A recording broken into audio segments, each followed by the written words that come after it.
Okay, it's 9:01. Let's call this meeting to order. If we could all stand. Ty, would you lead us in the pledge, please?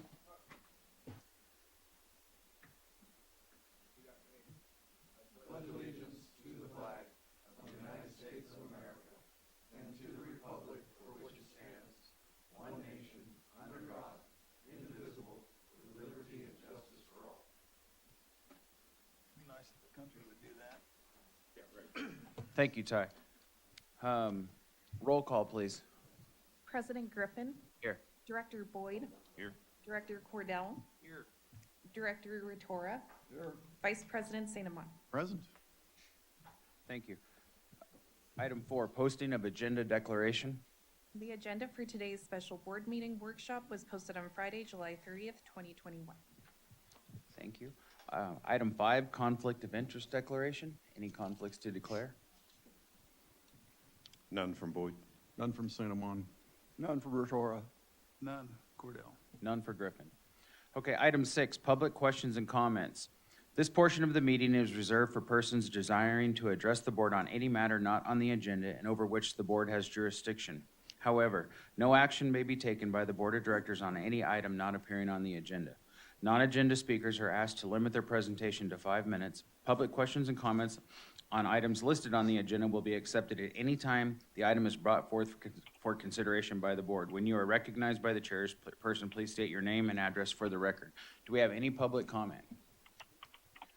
Okay, it looks like we do on the phone. Caller, please state your name.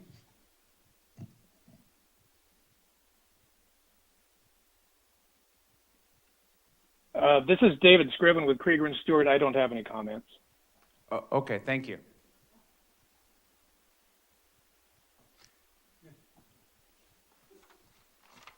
Any other public comment? Okay, we will move forward to item 7, which is the board workshop. We'll start with item A, workshop issues, goals, and priorities. Do you want to start that, Don? Yeah, the first item is discussion of the potential rate study, and there's really not too much to report on that. I know I was on vacation last week, Jim Worth and Ty Staley, our CFO, had a call with Mark Hildebrand. The board at the last regular board meeting directed staff to contact Mark. Mark has had experience with other agencies on the potential impact of Sigma on cost of water. So not being on the call, but I think either, Jim, can you report on that? Sure. I'm not sure the date, what it was, but Ty and I had a conversation with Mark Hildebrand, who participated in the last rate study. We briefly explained to him how circumstances had changed since the last rate study, the replenishment fee, additional legal costs, even the groundwater extraction fee had been increased. And we told him that we were looking to work with him to go over some issues and to solve some problems, some questions that we might have, what our options would be with respect to some of the circumstances that we're facing, Sigma fees. And we made it clear that we're not looking to initiate a rate study at this time, but it's more about just working with Mark through some questions and issues that we have. And once that's done, then we would take the next step. Mr. Hildebrand is supposed to provide us with a proposal today or tomorrow to provide those services that I've just described. I haven't seen the proposal yet, but if it's approved by the board, then we would go ahead and move forward and start working along those lines. That's all I've got right now. Okay, any other board comments? Did you discuss a schedule by any chance with him? This is just phase 1, but I mean, to the extent that you've defined a scope, did you give him any guidance with regard to when we wanted to have some information back? From a timeline? Yes. He said he was available. We did not do a timeline because not quite sure where the conversation will go. But I think you did accurately describe it as phase 1 of potentially working with Mark. So I don't have a specific timeline for you, Stan. But it will be in the proposal, I assume. I would hope so, and if not, then I will inquire and make sure that it is. Okay. And we're hoping that we can actually vote on something on Monday night? That would be my intent. Okay, thank you. You're welcome. My comment is that I'd like to postpone anything to do with the rate study for 6 months until we see exactly where we're at. Right now, I think that we've put a burden on everybody that we can put a burden on. And I'd rather not discuss it at all for 6 months until we see where this is all going to lead, as far as the lawsuits go and, you know, how people are reacting right now just to the GA fees that are on the water bills. I think that I'd like to postpone it. That's my opinion. Not spend any money on it at this particular time. I just want to make sure that we're on the same page, that what we're talking about right now is not initiating a rate study. It's just working with him. And I understand your concerns and your position, but I would also point out that I think that many of these issues that we're going to be discussing with him are still going to be around in 6 months. And, you know, all we're doing is doing an initial inquiry. Hopefully, won't be a lot of money on the district. But I just wanted to make sure that we were on the same page and you understood what we were trying to do. That's No, all. Thank you. I understood exactly what you were trying to do. Things, I mean, have changed dramatically in the last 6 months, and they could change dramatically in the next 6 months. That's my opinion is I don't want to spend any money on the rate study until we're ready to actually do something. And that's my opinion. Again, it's not a rate study per se. It's So just we're hiring somebody to to do a preliminary study for the rate study. to look No, at no. what the potential impacts of Sigma actions are going to have on rates, to understand that, not to do a rate study. It's not just related to Sigma either. You know, we've got increased costs, attorney fees for one, legal costs, there's in there. So Sigma would be part of it, but it's not all about Sigma. And it's not necessarily the precursor. It doesn't have to be the precursor for a rate study. Before we hired anybody, though, I would like to know what the cost is before going in.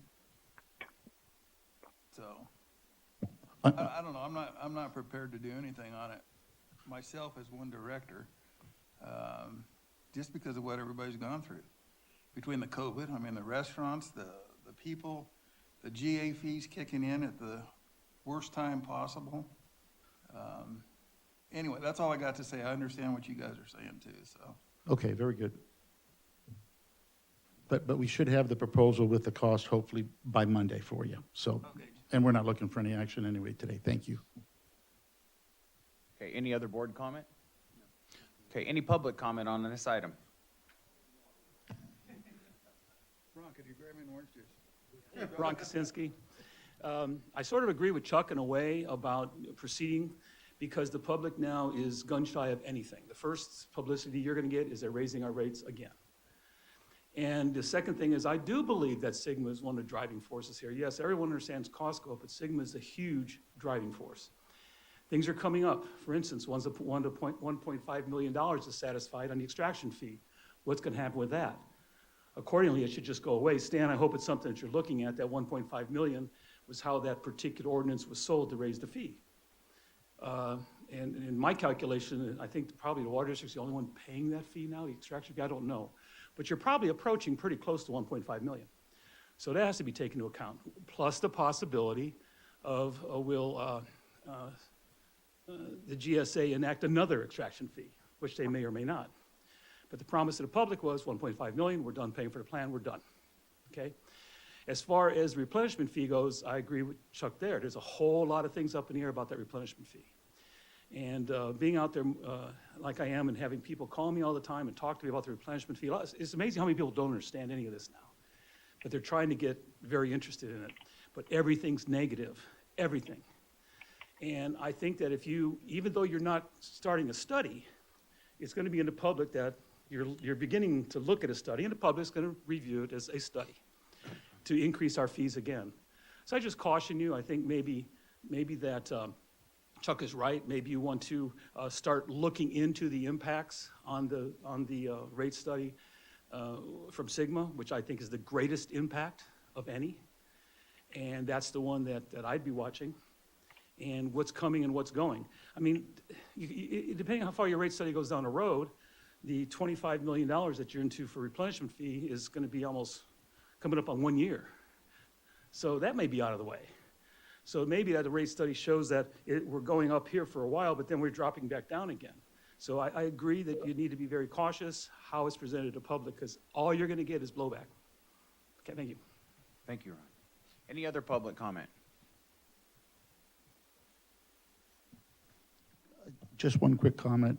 I just want to correct one thing that Mr. Kaczynski said, and that is, we're not the only one that's paying the groundwater extraction fee. There are many people that are paying that. The replenishment fee is a different story, but. All right, thank you. Any other board comments? Okay, we will move on to item 2, discussion of potential water exploration program, El Paso area.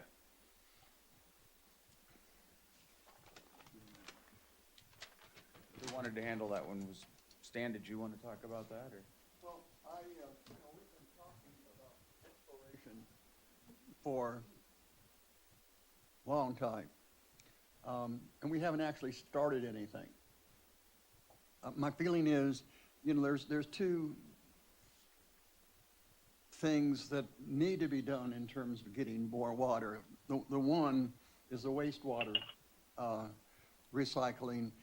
The city's making it very difficult for us to actually accomplish anything in that area. The second area is exploration. My feeling is that is an area where we don't have to work with the city, we don't have to work with the county, we don't have to work with the GA. We can go out and look for water ourselves. I would like to see us actually start doing something in addition to talking about it. And I think we've already talked it to death. The next thing we need to do is to start putting a plan together to actually do it.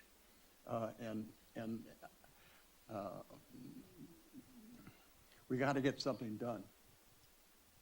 So that's my feelings anyway. Any board comments on that? Well, I agree with Stan that we need to start doing something along that direction. There is reports out there, talking about the El Pasos, and that, there's 90 million acre feet underneath, at 1,100, 1,200 feet. I don't know if there is or not. But I think that we need to start exploring that. At least get some test wells drilled, maybe in a production well, and see what we can do with it. I know it's a lot of money, but we're going to be spending a lot of money with the GA, and I'd rather spend it on stuff for us than give it to another government authority that we can't control. We do control our own destiny here, though. So I agree with Stan. I would like to point out one other thing.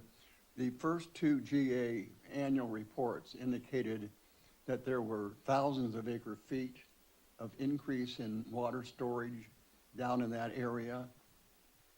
I really hope it's true, and we cannot afford to not look into that and investigate it. Okay. I have a couple comments I would like to make on that. And I guess I would agree with Stan on this also. I've felt for a long time, by looking at the reports and reading the maps, that there was a recharge, and it looked like to me there was a different basin or a sub-basin or something in that area, because we are seeing higher elevations there, and I feel it could be a potential solution to part of our problem if we can get water.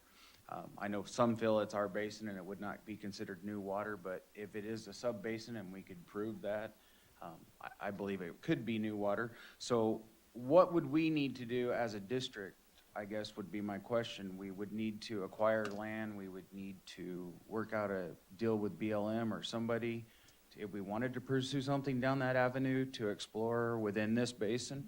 I think the first thing that needs to be done is for the board to allocate funding to do an investigation to just develop a plan to look Okay. at where do you want to drill, once you decide where you want to drill, what is required to do the drilling there. And then the big cost, of course, is the actual drilling, which at this present time, we don't have funding to do that in the budget. But I mean, it could be something that we put together for the next fiscal year or really the only place to get funding for the project like this, I believe, would be the alternate water supply fund that we have. But I'm not even sure how much that would fund in terms of an exploration program.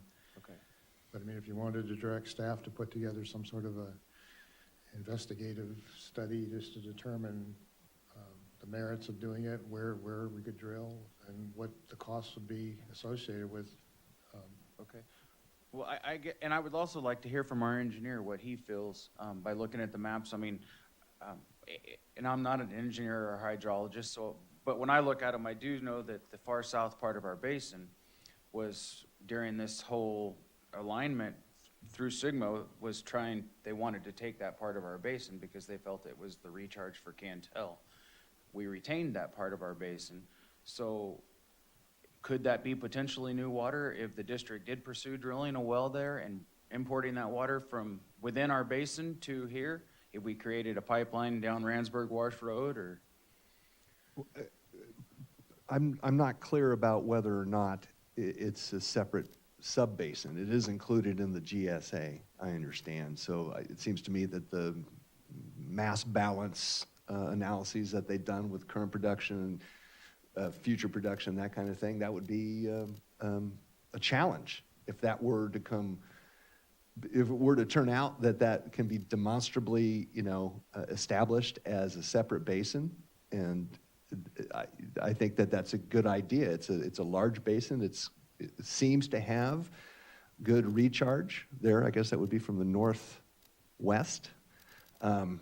And we've looked at that before. I think I've mentioned to you guys that we've looked at a recharge and recovery program there when we were considering a conjunctive use project with Los Angeles Department of Water and Power. But the only way you're going to tell is like you said, drill a well, test it, see what it shows, and that's what we did in the Southwest well field back in the late 80s. We drilled a test well, we drilled some monitoring wells, we did some pumping, and we analyzed how prolific the aquifer was, and it's turned out to be quite a good resource for the district, both in quantity and quality. Okay. So just for my clarification, so I'm reading it right, if I look at the elevations of static water level in that basin, part of the basin, compared to, say, the Southwest basin, the static is a higher elevation in that further south area than here, so that would tell me that there's some kind of barrier separating those two, if that water's higher than the water to the north, because the water's sure not gonna run uphill. Am I correct or incorrect? Well, I think that's conventional wisdom, is that there, in fact, we know there's a barrier in the Southwest well field just by the Inyo well from tests that we did back in '89. Because the water level was dropping where we were testing the well, and the stuff on the other side was not dropping. So that indicates a vertical type barrier. That this also was introduced by Gillespie and Time. You guys might remember that graduate school program. What they did was they took the elevation up south, and they took an elevation north by the well field, and they said, hey, look at that gradient. You guys have 35,000 acre feet per year recharging the valley because of that steep gradient. So that indicates fast and prolific flow down from that area. Well, in reality, you have the southwest area here, and then there's a barrier here. So the water is probably like, pretty flat, hits the barrier, falls through or fights its way through the barrier, and that results in a lower static water level on the downstream side. And that barrier, which is likely at fault, was actually reaffirmed by the SkyTem data that was collected recently in the last couple of years. It showed it very clearly. Okay. I'd like to say that I discovered it first, though. Thank you. Okay, well, it is my opinion that we should move forward by looking and having staff, look at cost or what we need, our next step. I have a comment about this. So Okay. the first question that needs to be answered before we even begin to plan for exploration is, can the state be convinced that it's new water? Because if it's not new water, it doesn't help us. As we sit here today, El Paso Basin is within the boundary that is governed by SIGMA. And so any water that would come out of the El Paso area would be part of the 7650. What you might find is a new a new source of supply, but it wouldn't, quote, be new water under Sigma as we exist today. You would have to, this first I've heard, but I assume you'd have to make a very good determination that the El Paso Basin was in fact a separate basin, maybe move for basin modification, and then somehow try to separate it from the GSA supply. That's just off the top of my head, but that's kind of what you're looking at long-term if you're looking to make El Paso Basin, a new water from the Indian Wells Valley Basin. What are the chances of modifying the basin boundaries to achieve that? It depends on the science. I mean, if, you would submit it to DWR, and I assume that they would review the science. If you can make a determination and present evidence that it's a separate basin and convince them, then you might have some success with it. I don't know the exact process, but I assume there's also a process that would allow people to protest it or object and argue against it. So I think it might be So there's another risk as well. Where does the El Paso Basin naturally drain? That's for the engineer. If you look at the DRI model, the recharge is all from the north. The model has almost no recharge coming from the south. So if we could prove the recharge is, instead of the 200 acre feet or whatever now they claim it is, it's 3,000 acre feet, that all we do is change the recharge. I mean, the recharge was an estimate that we made originally. We can change with new data, change the recharge. I don't see where there's a problem there at all. The DRI model is very clear where that 7650 is coming from. And it's not coming currently from the El Paso area, period. So I'd like to go back to something I brought up. Where does the basin naturally drain? Director, it's been a while since I looked at the surface features. I know that part of it comes into the valley. There's an old well it's not Dixie Wash, there's another wash, perhaps somebody here can recall its name. I don't know if there's like a high point as you move south where a certain amount of it comes into the valley and the rest goes towards Red Rocks. Yeah. I'm not quite sure what Okay, that's proportion fine. is that. Our neighbors to the south might be interested in that water if we were trying to peel it off of our basin so we could claim it as new water. You can bet they would be first in line to say, then it's our water. Okay, thank you. Any other board comments? Just a couple. I don't know how we characterize whether it is a separate basin, but maybe there's some technology assistance we can get there. I know there's been water samples taken from the new test wells that were put in, or the monitoring wells. Perhaps there's some characteristics of that water that can be compared to water on the other side of the bridge or the dam or whatever we call it. I guess it's really a fault that's separating the two. That might be a step forward, something we might be able to actually handle ourselves outside of the GA. If we can get access to the data, I guess Gene would be the keeper of the data with Stetson, but maybe that's something that could be approached in the meeting next week. The other thought was I've heard some suggest that perhaps a focus seismic monitoring or assessment of the basin might be beneficial for us in selecting the best place to put a well, if there is a well. At least There's give been us a general discussion in that area, you're certainly right. Yeah, give us a general idea, and I understand the technology's evolved to where there are, because of Wi-Fi and other interconnections between the sensors, you don't have to go out and place a lot of permanent infrastructure in place to actually pull those tests off, so the seismic surveys can be more affordable. It might be something Absolutely. we could do independently as well. Okay. All right, so a question for Chuck then. As far as isotope testing and stuff, would that be something that we could do? Like Director Mallory had mentioned, some. That has been done in the past. I can't remember what year it was. It was quite some time ago. But there are means by which you can test the water to see if there's communication between The two. the two. Yeah. Okay. But there has been isotope testing done where they've been injected and then picked them up on this end of the basin and then different. No, I don't think they're variances, doing or a has there I don't not? think they're doing a tracer study. They're just They're not, testing the isotopes in the water itself. The tracer study is really the way to go, That's right? what I- yeah. You put something in the water and you have a Where it monitoring travels. well and you say, it's been 20 years, it hasn't shown up, or, you know, it's been 5 and clearly the water's migrating this way. Okay. Yeah. So that's possible. So I have no objection to exploring that particular basin, but if we're going to direct staff to put a plan together for explanation, I'd like to have included in that plan details on how they're going to investigate the possibility of convincing the state that it's new water. There should be on the legal side an investigation into how we can go for, if we do find it's loss of water and it's in our basin, I'm sorry, it's in this, we want to know whether it's in a separate basin or not. We have to be able to find a determination as to whether or not it's likely that we can convince the state that it's new water. Otherwise, it doesn't help us at all. And there are other sources of water that are closer by that would cost less to develop if we needed to develop them.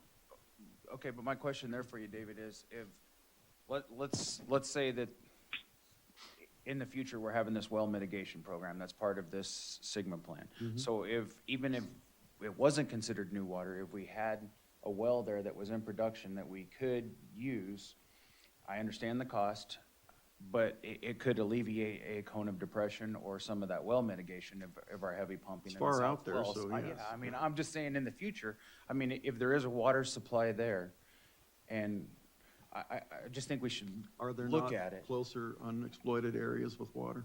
I would say there's probably not a closer area that has a increasing water level and static level. So I hear there, how many wells are in the El Paso What is there, subbasin? 6 now or something? They're all showing increases? I know 3 of them are, I don't know, the 3 that I looked at.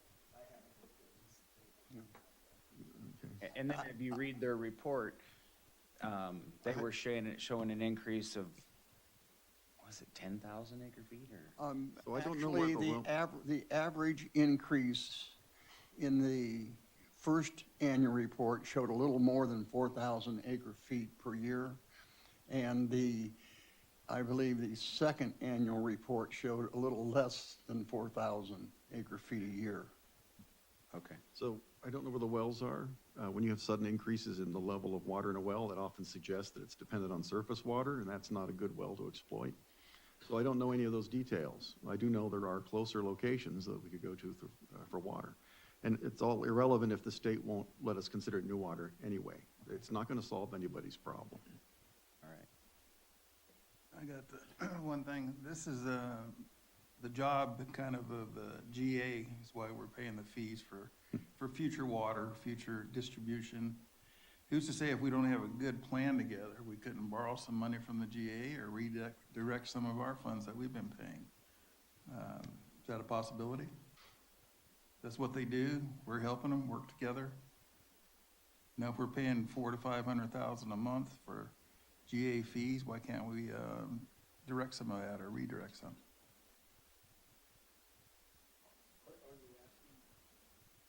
Are you asking us to ask the GA to do this?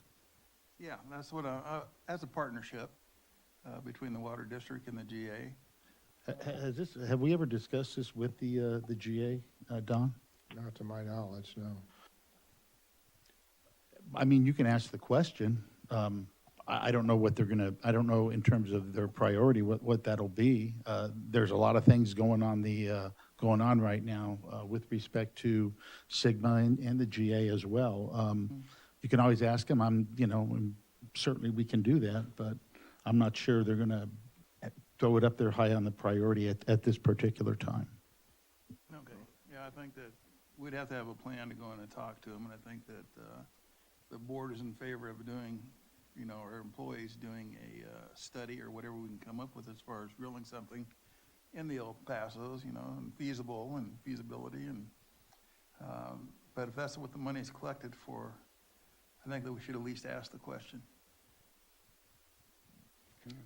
I think the majority of the money that's being collected now is for imported water. The only thing that the GA is really emphasizing is imported water. We can ask, but it's, I believe exploration is in the GSP in one of the far out paragraphs that has no priority. My feeling is we're better off controlling our own destiny. You get the GA involved, that means you get the city involved, you get Inyo County involved, you get San Bernardino County involved. I think, quite frankly, we're better off controlling our own exploration and not getting, right now, the GA seems like everything they do, they get a lawsuit. I'd prefer to just do this without the complications of getting the GA involved. I don't think we need their help, and I don't think we want their help, quite frankly. Thank you. Okay, any other board comment? Okay, any public comment?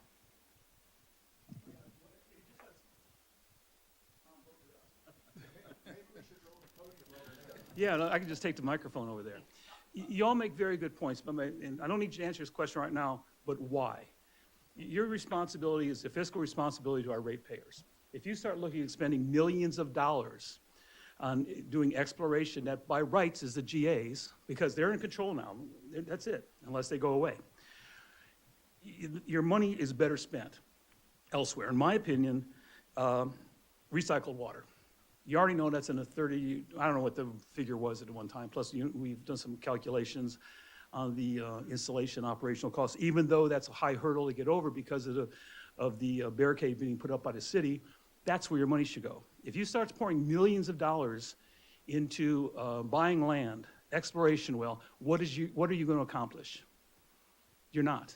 The GA's in control. And if you think the GA is going to work with you, just look back when we started at the water district at one time looking at, let's recalculate the size of our aquifer. We're going to take that on ourselves. I don't know if you're still doing that, but the GA said, oh, we'll do that. But that's dropped. Has it not? Because they don't want to know. Because if they find out there's more water, then the whole plan and what they're doing to us here changes. So, I mean, that might be money better spent. If you're going to do anything to look at exploration, how it's going to benefit the district, check out the size of this aquifer. Because if you find out this aquifer is much larger, then all of a sudden you say, wait a minute, we got 40 years, 50 years. We got more time to figure this whole thing out. And maybe we can move along the lines of what some of the farming was recommending and agreeing with years ago before it was stepped on. Because when you look at those things and trying to spend that money for it, granted, I actually think that ship about finding new water for the water district and being in control of it sailed a long time ago. As soon as the GA took over, and the chances of heck, the GA themselves are going to fight you for trying to identify another basin or separate that basin out. You're going to spend millions of dollars. And all you might do is say, hey, look, we found it's another basin. Or, hey, look, it recharges this way. That's up to the GA. At least you guys are chairing it next year. Is that correct, Stan? I think you take over as chair.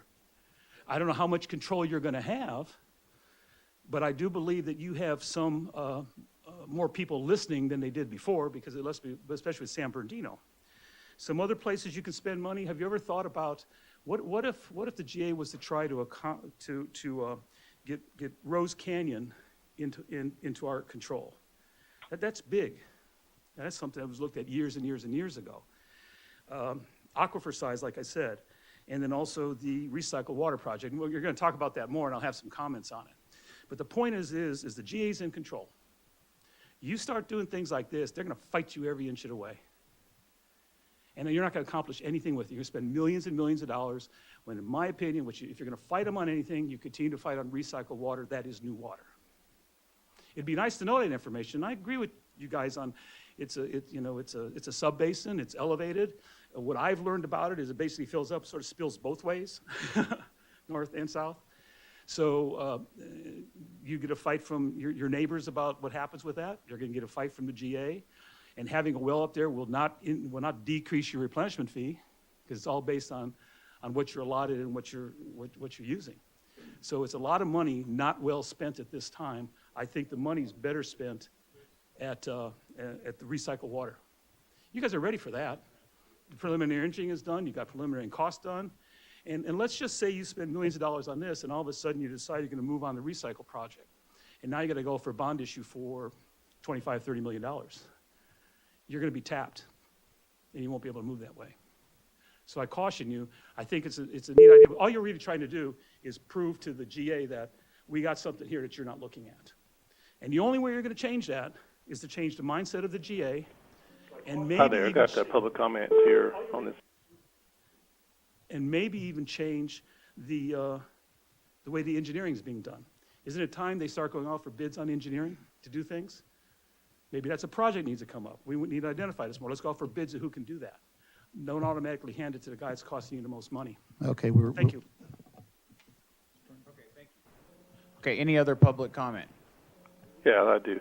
Can you hear me? Yes, we can hear you, caller. Please state your name. Okay, my name's Mike Neal.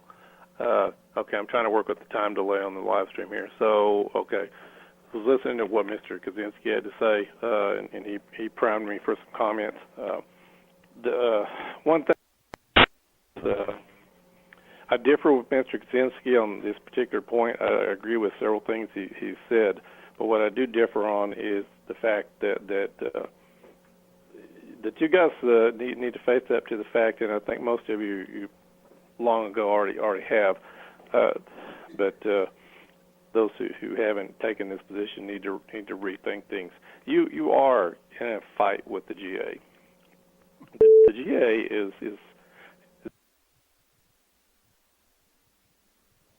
We lost you, Mr. Neal. If you could please call back in.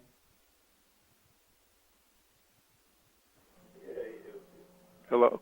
I don't know if am I still on? Yes, you're on now. Thank you. Okay, I guess I got interrupted. Okay, anyway, you're in a fight with the GA as far as doing things rightly in favor of the citizens of this valley as far as the water issue. The GA is just being obstructive. I could give you some very recent, as of the last couple of days, of just obstructive things that they do.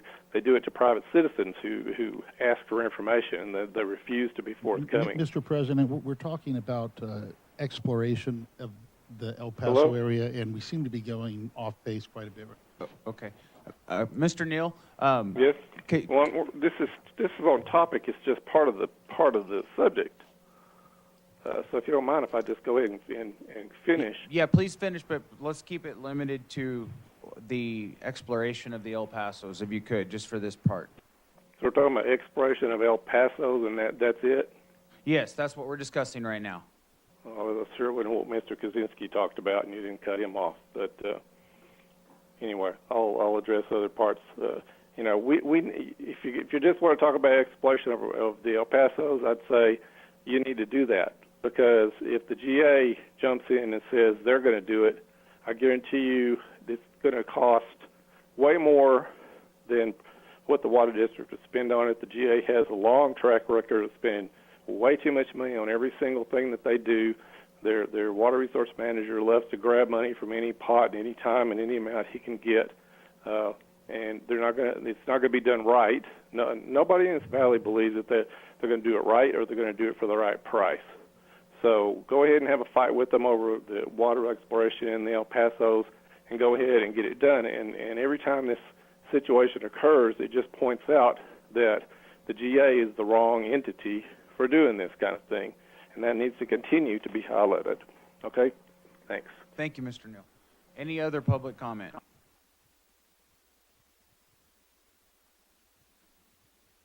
Okay, bring it back to the board for any other board comment. Interesting discussion. It occurs to me, and I think we're all, maybe most of us are saying this, but we need to understand whether this is a resource that we're going to actually be able to use the way, other than just an additional place where we pump water. It's actually going to count and be acknowledged by SGMA as being separate or new water. And I'm just wondering if our time and efforts would be better spent as we prepare for that, looking at what our strategy is for, convincing our local GA that it indeed is a separate basin and should be counted differently. there's steps that we could do, that we could take, that I don't think the GA is, through Stetson, has funded.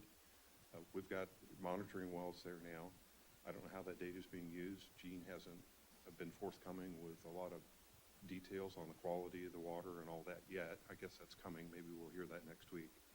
But what are the things that we should be taking or could be taking independent of the GA to better characterize whether that is indeed a separate subbasin, and then move forward with the strategies of purchasing land if it proves out that it is separate?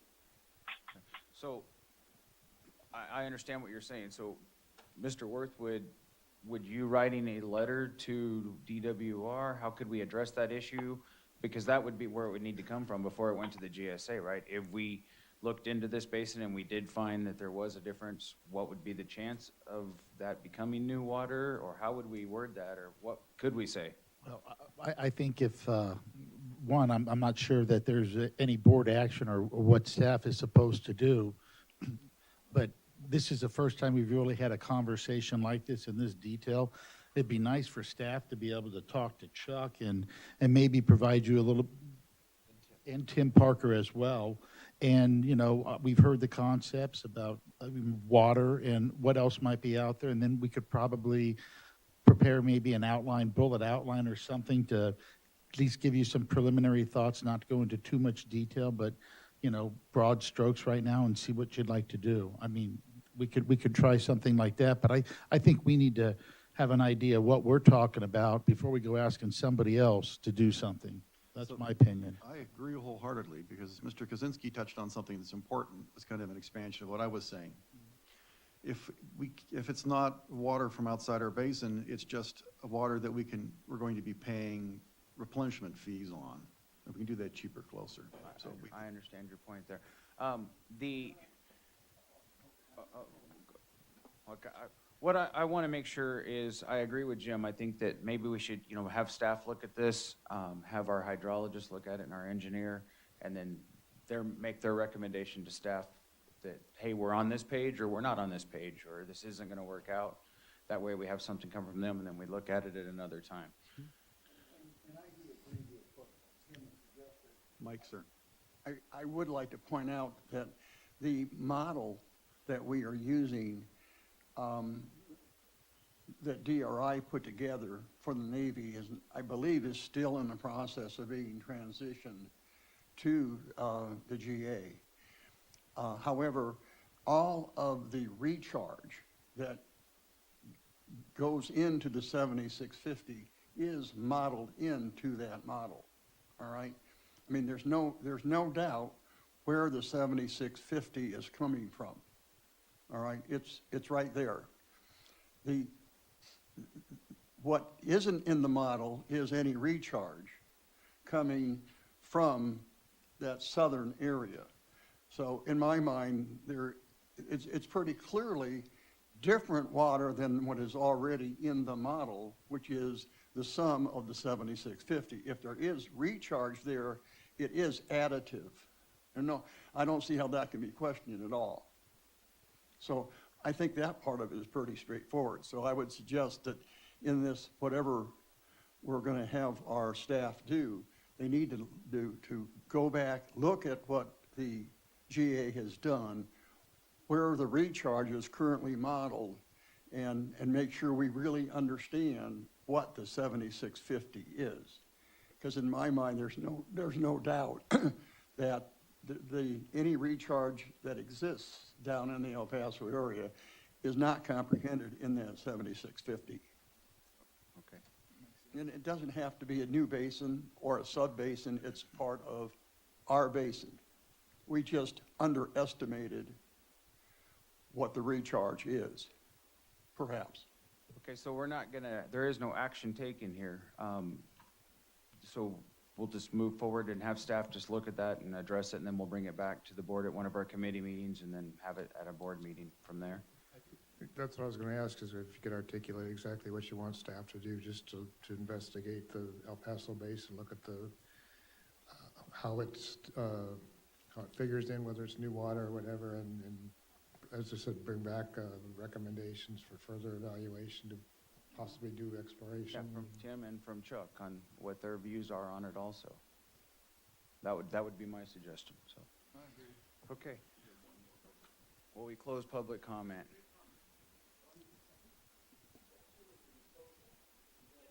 The Skytown. Don't disregard it. You spent a lot of money on it, and it looked at that area, and you're doing things in there. So keep in mind, Skytemp is a good place, is a lot of information. Thank you. Okay, item 3, update from Krieger and Stewart on status of recycled water.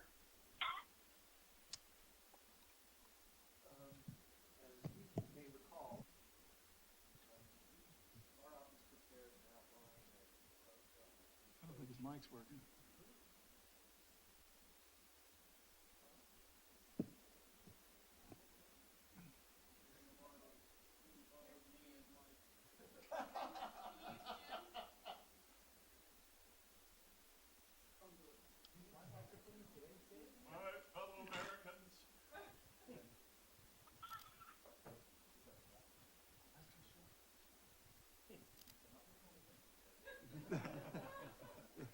That could go either way.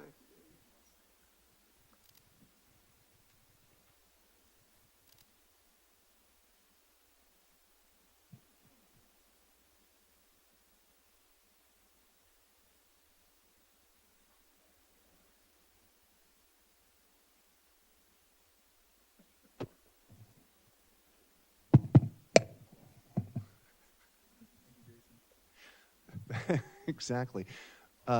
Back in April, Krieger and Stewart had prepared an outline that kind of described an approach to analyzing the recycled water treatment, conveyance, injection. We reviewed that document with the Stetson staff, and we talked about how they had their original proposal laid out and things that we thought were essential. Stetson took that document back and modified their original proposal. We just got it on Friday. I haven't had a chance to look at it yet. So that's the status. So we have a revised proposal from Stetson that we want to look at and confer with them again about whether it's, whether there's still points of concern or not.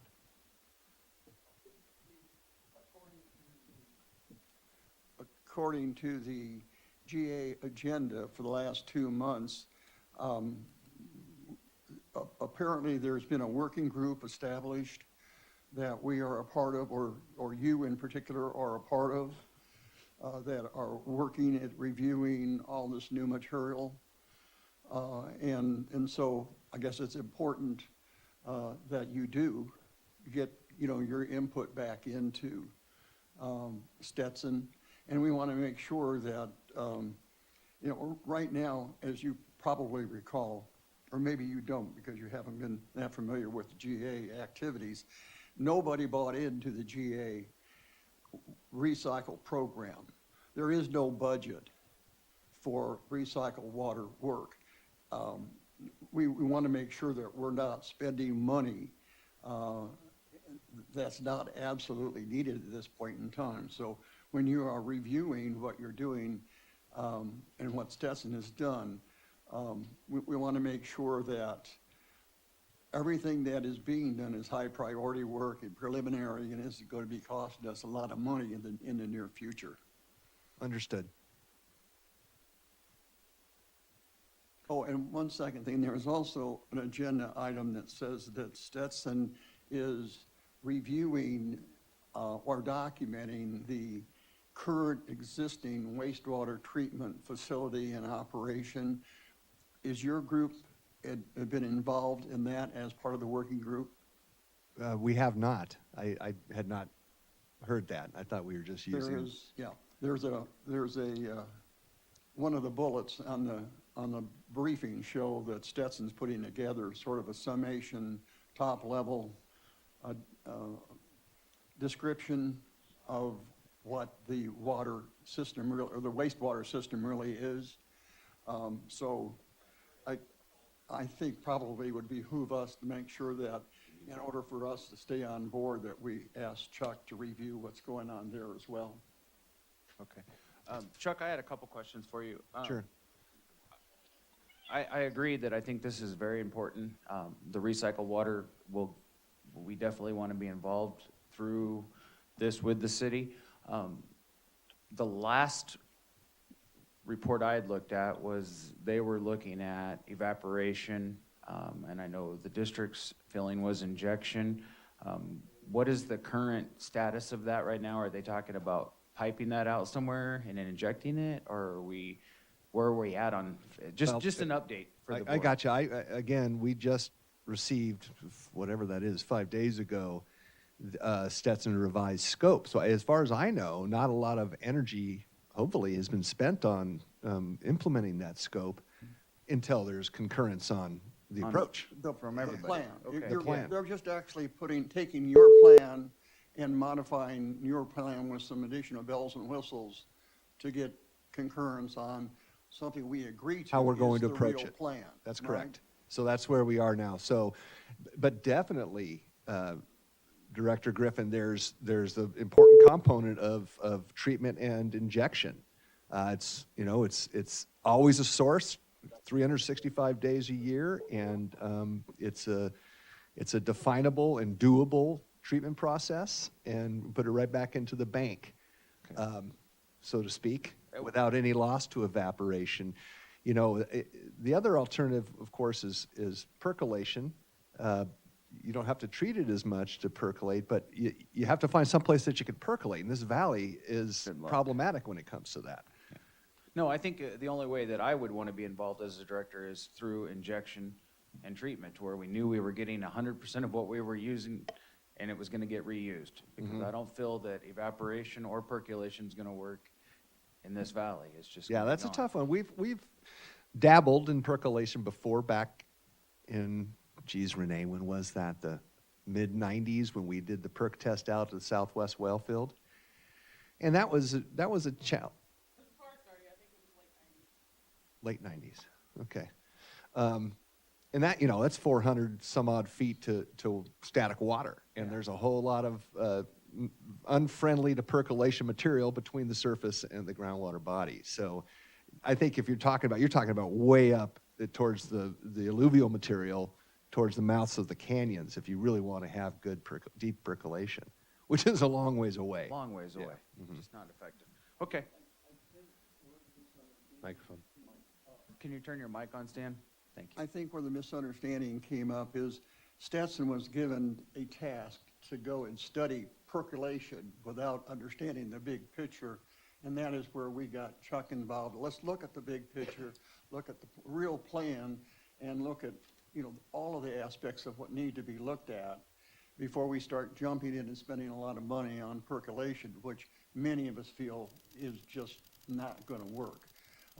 So I think now we've turned the corner, and we're probably doing the right thing in terms of getting an approved tasking, what are the priorities, that kind of thing. But I think it's also important for the public to understand that the water district is definitely interested in wastewater recycling, and we're doing everything we can to support that. Absolutely. We didn't buy into the program that was originally proposed by the GA for many reasons, all of them stated in our letter response to the GA. And we're willing to cooperate, to work with them, do everything we can, but we've got to have a reasonable objective in doing so. Okay.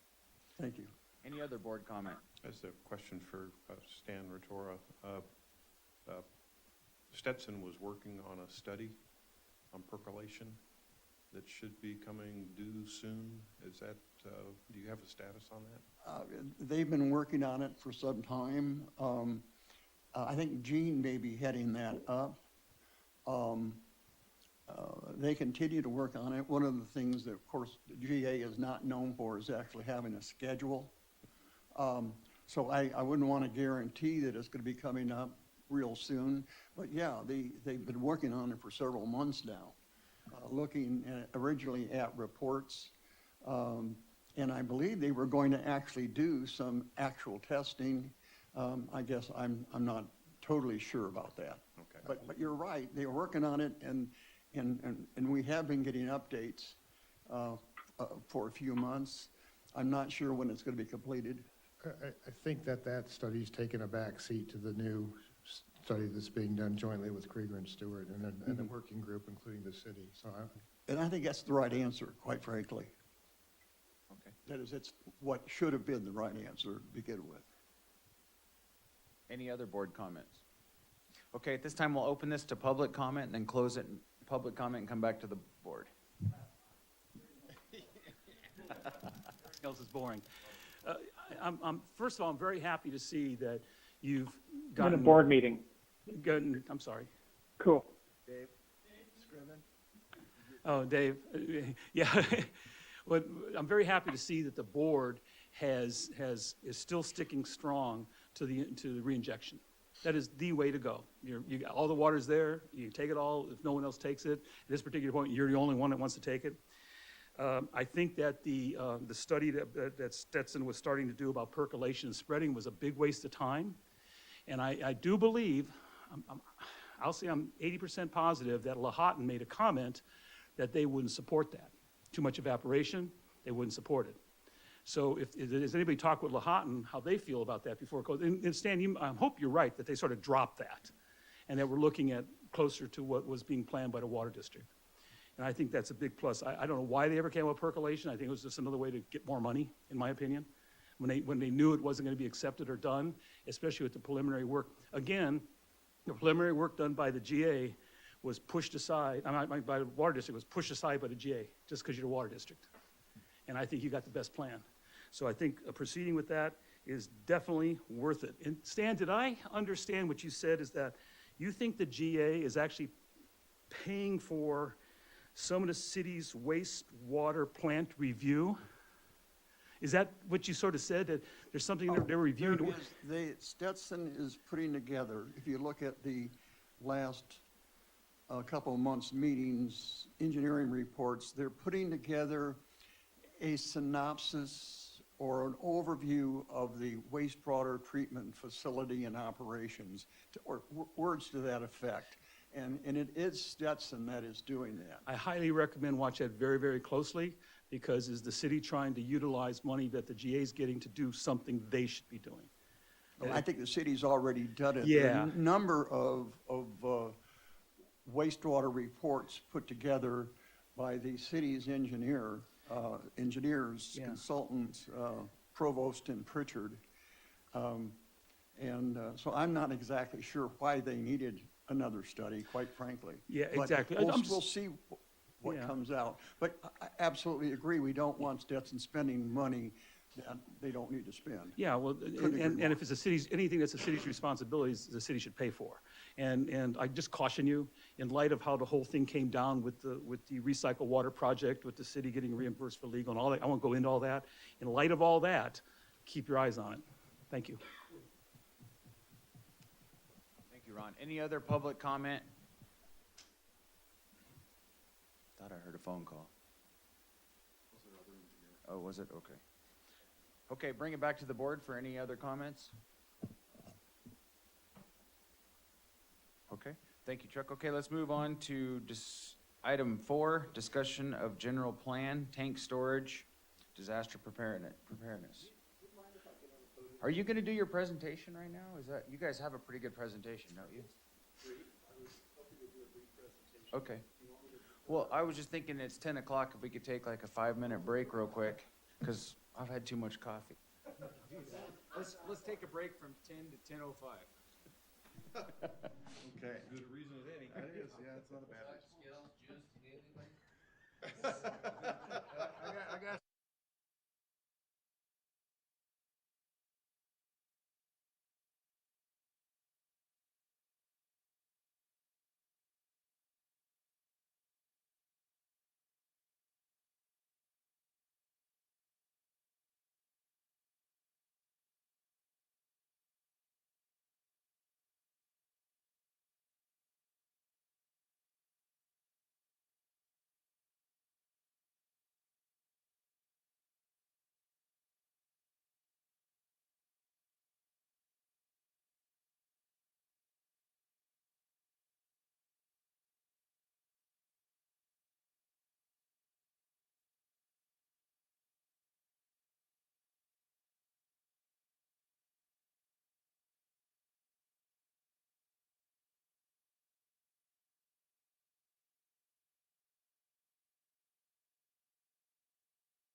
Ready to go, or?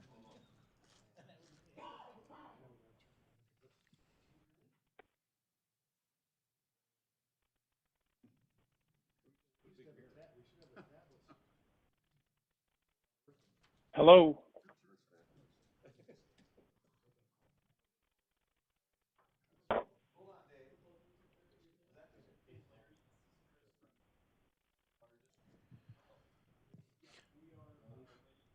Okay, 10:07, we're gonna go back and revisit an issue. We had a caller call in, and we had a technical issue, so we're gonna go back to item A2, discussion of potential water exploration program El Paso, for one public comment that got disconnected. So caller, if you're there, please go ahead.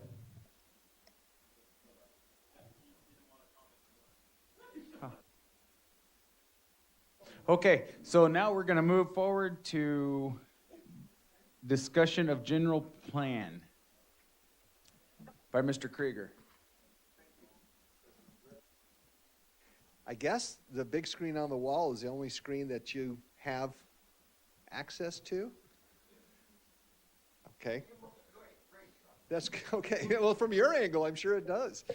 I got these three guys rubbernecking up there. The lawyer, the thinking man's move. Okay. That's a compliment.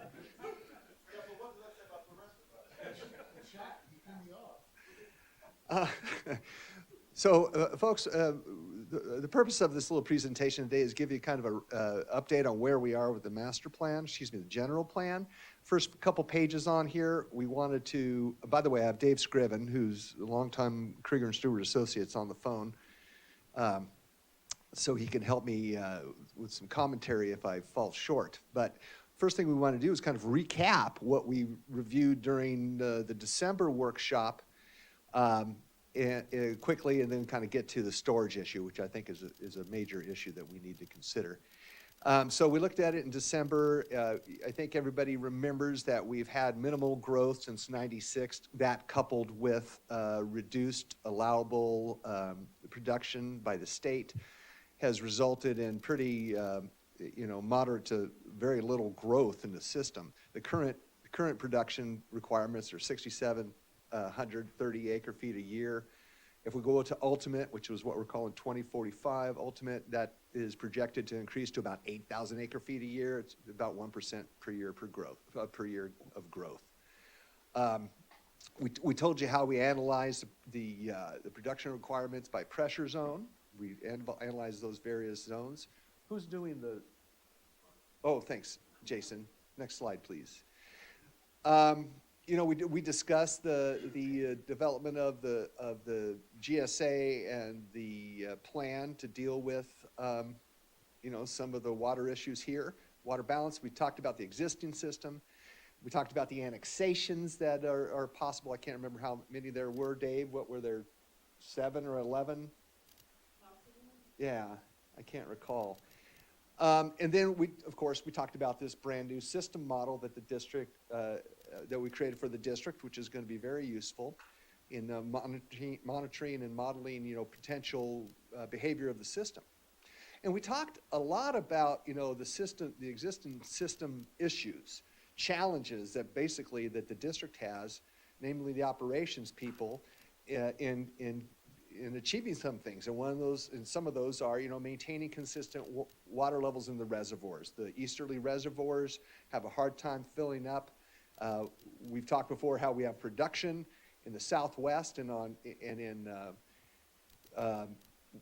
wells 30 and 31. It's all coming from the west. It hits the respective A and B zone reservoirs. They fill up. And then those wells have to push the water across town to try to fill the other reservoirs, which is difficult to do because our transmission capacity east-west is hindered for both of those zones. Let's see, and that's related to the B zone, high pressure. I think you guys recall that we have a portion of the B zone that when we have all the wells running in the southwest and Ridgecrest Heights is full, we try to push that water at the same volume across town. Parts of the system start blowing up, and bothers Jason a little bit. I don't know, I've always thought he was too sensitive about that. Okay, next slide. Is that the next one? Okay, I just put this in there because I wanted to remind everybody, I love these system schematics because that shows relative elevation of all the facilities on there. And what's really important to note on this is, as far as I'm concerned, is that all the B-zone wells, the Southwest Wellfield wells, we pumped to B-zone, we pumped to Ridgecrest Heights and the other reservoirs. And if we want to use those, what am I trying to say? We don't have to boost from A to B, which is the typical process. You start in the low, you boost high, high, high. Southwest Wellfield wells are at such an elevation, they pump directly into the B zone just by lifting the water to the water surface, okay? So that any water we take from the B zone via pressure reducing valve, which is typically viewed as a no-no because you had to pump the water up and then you're going to bleed it down, that doesn't apply in this case because the water had to come up to that elevation regardless because of the ground surface related to that. So when we talk about taking water from B zone and A zone, there is no waste of energy associated with that. Okay, go ahead.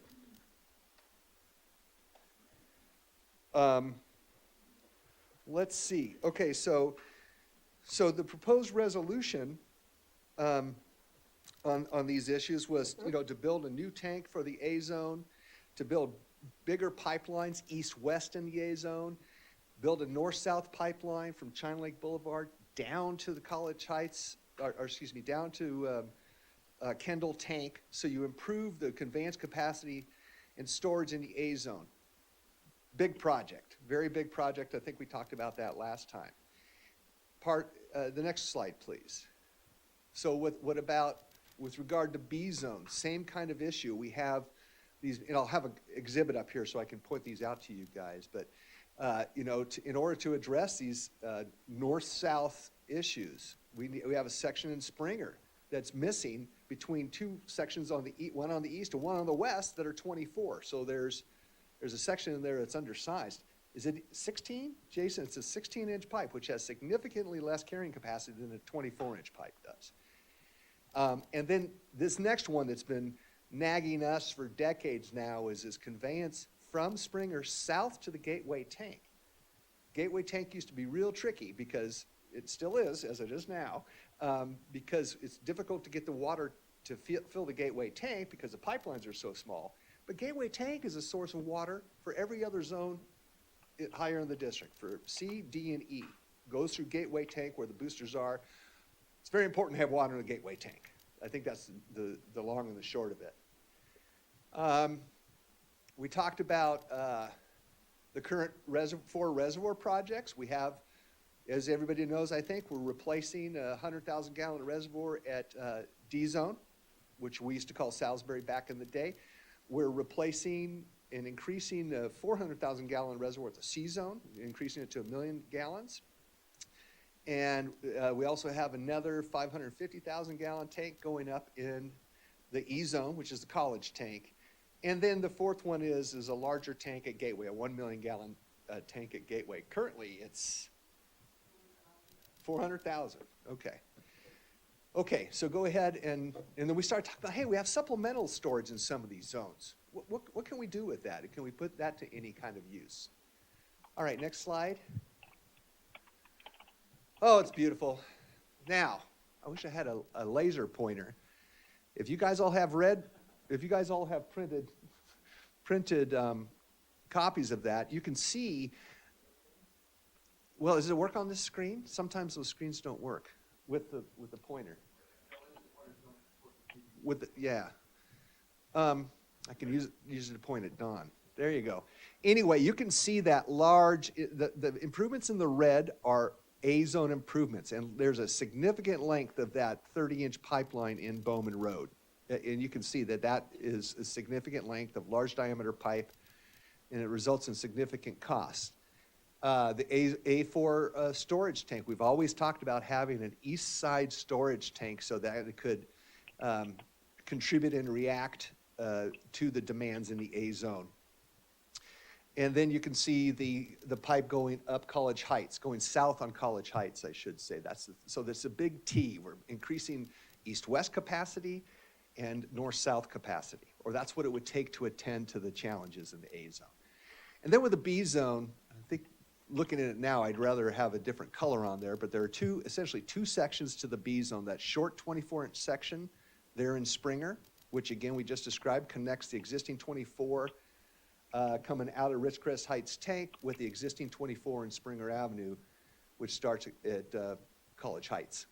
And then again, the one that goes north-south from Springer. So it's in between the Springer tank and the Ridgecrest Heights tank, and it's a large diameter, making sure we can get that water down to the gateway tank so we have it full and ready to go the next day. So, next slide, please. Just want to do a quick rerun for you guys of what components go into the storage. How do you size a storage tank? First thing you have to do is you have to have storage for fire protection. And that's dependent upon zone, but we have, 1,500 GPM for 4 hours or 2,000 GPM I can't remember what they all are. It's set forth in a previous table that we did. Then you have operational storage, right? So during the maximum day demand, your wells are pumping what it takes during that day. So during the high demand periods, water flows out of the reservoirs to supplement the well water that's going into the system. And during the low demand periods, the water goes through the system, serves demands, but also fills the reservoir for the next day, for the next thing. So that operational storage band that we have in there. Next thing that we have is emergency storage. The district's board, I can't even remember, back in 96, I guess. 96, Dave? Make sure he's still there paying attention. Okay. 96 sounds right.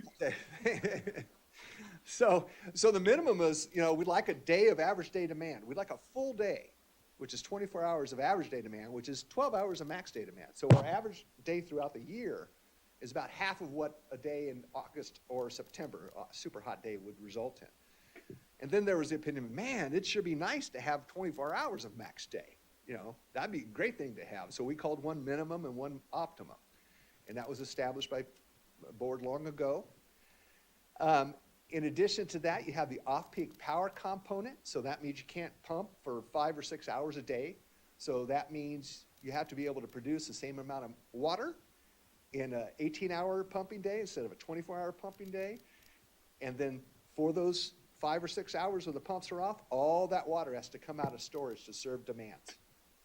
So that's also a component that's often evaluated and adopted by many folks. And some folks say, yeah, it's kind of neat, but it's going to cost us too much to really enjoy what that would be. And then lastly, we thought, well, man, we have some supplemental storage. B zone has more storage that it needs, and some of the other little zones do. And could we put that to use? Could that be part of our portfolio, so to speak? Next slide. Oh, I'm sorry. By the way, supplemental storage, we talk about that, but it provides additional fire protection. Hopefully, some of the supplemental storages that we're looking here is what I was describing earlier. When we construct these 4 tanks, there's not a zone in the system that doesn't have redundant storage by itself, which is a huge thing. You guys, I don't know who was on the board some years ago when we recoded College Tank. We had to put temporary storage tanks up there. We had to make sure that they had a diesel operating engine, so if there's a power outage, we could still move water, and it was a real pain. This will preclude any of that from happening before. We need to coat one of the tanks. Hey, that's no problem. Shut the redundant tank, or open the redundant tank, close the old one off, recoat it, and no trouble whatsoever without skipping a beat. So that's what I view as one of the greatest advantages of the 4-tank program. So let's see. Go ahead, next slide.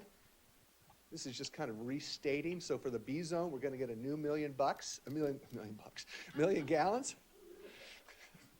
It's a lotto.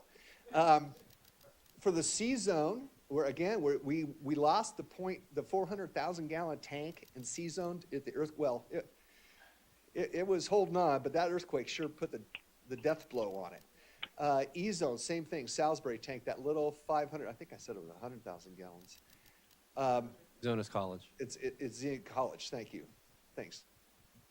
So that's another 550,000 gallons. And College, as you'll see, has been one that's been chronically in need of additional storage. We've identified that back in 96.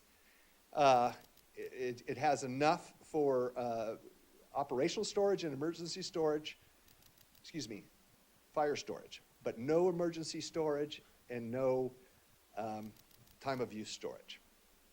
So, yeah, okay, we talked about this. So if there's power outages, earthquakes, the disaster preparedness, these of course are being designed in a completely different code than was in place back when they were designed and constructed. In fact, the code has changed significantly since we did the new B and C zone tanks.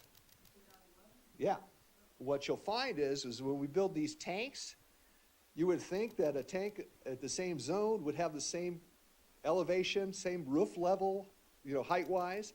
The new code requires significant addition to the height to accommodate sloshing caused by earthquakes. So they want to make sure that the lower tank concern is that the sloshing can come up, the water hits the wall and then hits the roof, and they don't design those roofs to resist the force of all that water trying to lift it up off of it. So what they do is they make the walls taller so the wave hits the wall still, but doesn't hit the roof and cause problems with its structural integrity. So that's just from a visual standpoint.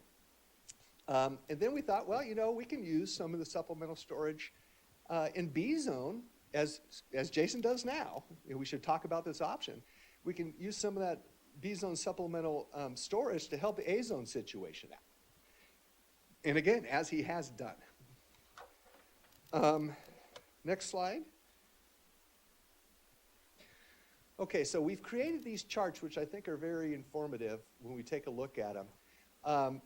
But what they're going to reflect is once these 4 reservoirs are constructed, how can we attend the best we can to the challenges in the district with regard to storage and transmission, primarily in the A and the B zones. And so ultimately we'll have a table that'll have the improvements set forth with a cost estimate and a schedule. We want to do this in 2028. We want to do this next thing in 2035 or whenever it is. And that's when we're going to have to get more input from the board. Next slide, please. Okay, so this is slick. What we've done here is that everything below the x-axis there, which is not shown, is the operational and fire flow storage for each of those zones. Okay? So this is everything above the operational and fire flow storage. So this is when some discretion can come into how we view these facilities. And you can see for all 3 C, D, and E zones, once these tanks get constructed, is that we have, and those are hours at max day on those little numbers on top of those columns. So C zone, you can see we'd have 43 hours of max day demand when we were hoping for 24. Now, consider though that if we cut that tank, if we ignore one of the 2 tanks that are part of a C zone, you can still meet your demands, but you're not going to have nearly as much emergency storage. I think that follows organically.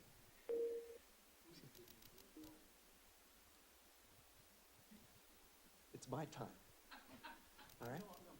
Okay. Oh, is that you? What, do you hide me the robot?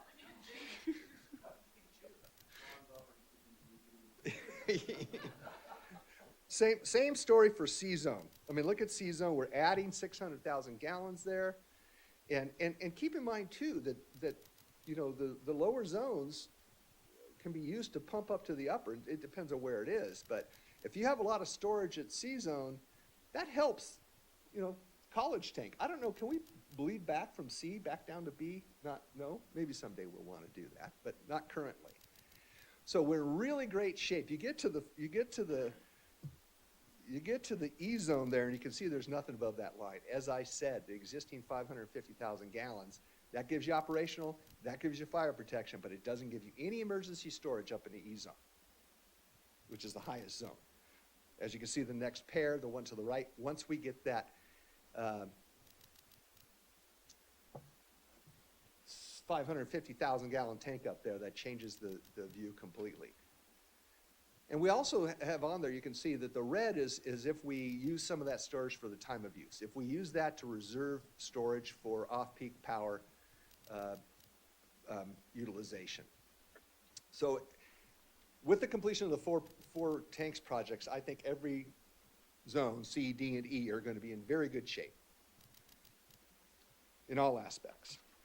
Now, here comes a fun one. Next slide.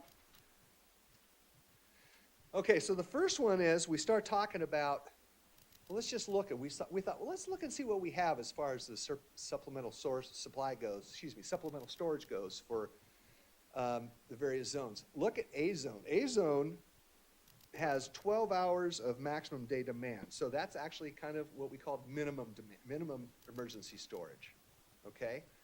So it has been, and it has been for a long time, in need of more storage in A zone. That $5.9 million component there is the College Heights transmission pipeline, getting it down from Bowman into Kendall, because Kendall, again, has that problem because the pipes are too small that approach and that feed and drain from Kendall. Look at B zone. When we get the 1 million gallon gateway tank in there, and you have a lot of surplus emergency storage. You can see that we're well above the optimal storage level, and that's really a good place to be. We like that. The $6.2 million there are for the pipelines that we talked about. The one in Springer to close that gap between the 24-inch sections, and then the one that goes north-south down to the gateway tank to enable that to be filled without too much of a challenge. And then we say, okay, well, if we put in the A-zone facilities to correct these things that are shown on that map that I showed you, look at that cost, $23.8 million, with including the A4 tank on the east. A lot of money, corrects all the concerns, but you wonder, well, is that necessary? I mean, is that the only road to get to where we want to be? And the difference, of course, between the $23.8 million and the $31.4 million, that's pipe size. We don't need quite as big a pipe for the regular operation that we do for the time of use operation. So then we thought, okay, well, let's combine B zone. Let's use B zone's surplus storage to handle A zone's storage need, storage deficit. And that's the third pair that you see on that bar chart. So that would include, you can see that 12.1 million, that's easy to get to. It's just the number of construction improvements on the A zone first pair there, 5.9 plus 6.2. That's 12.1. So that's transmission facilities only. No new A zone storage. Nothing like that. You want to go time of use, it's another $7 million. This is something interesting that we discovered when we were waiting for some information from Edison. Ty, I think $400,000 annually for Edison costs, if I'm not mistaken.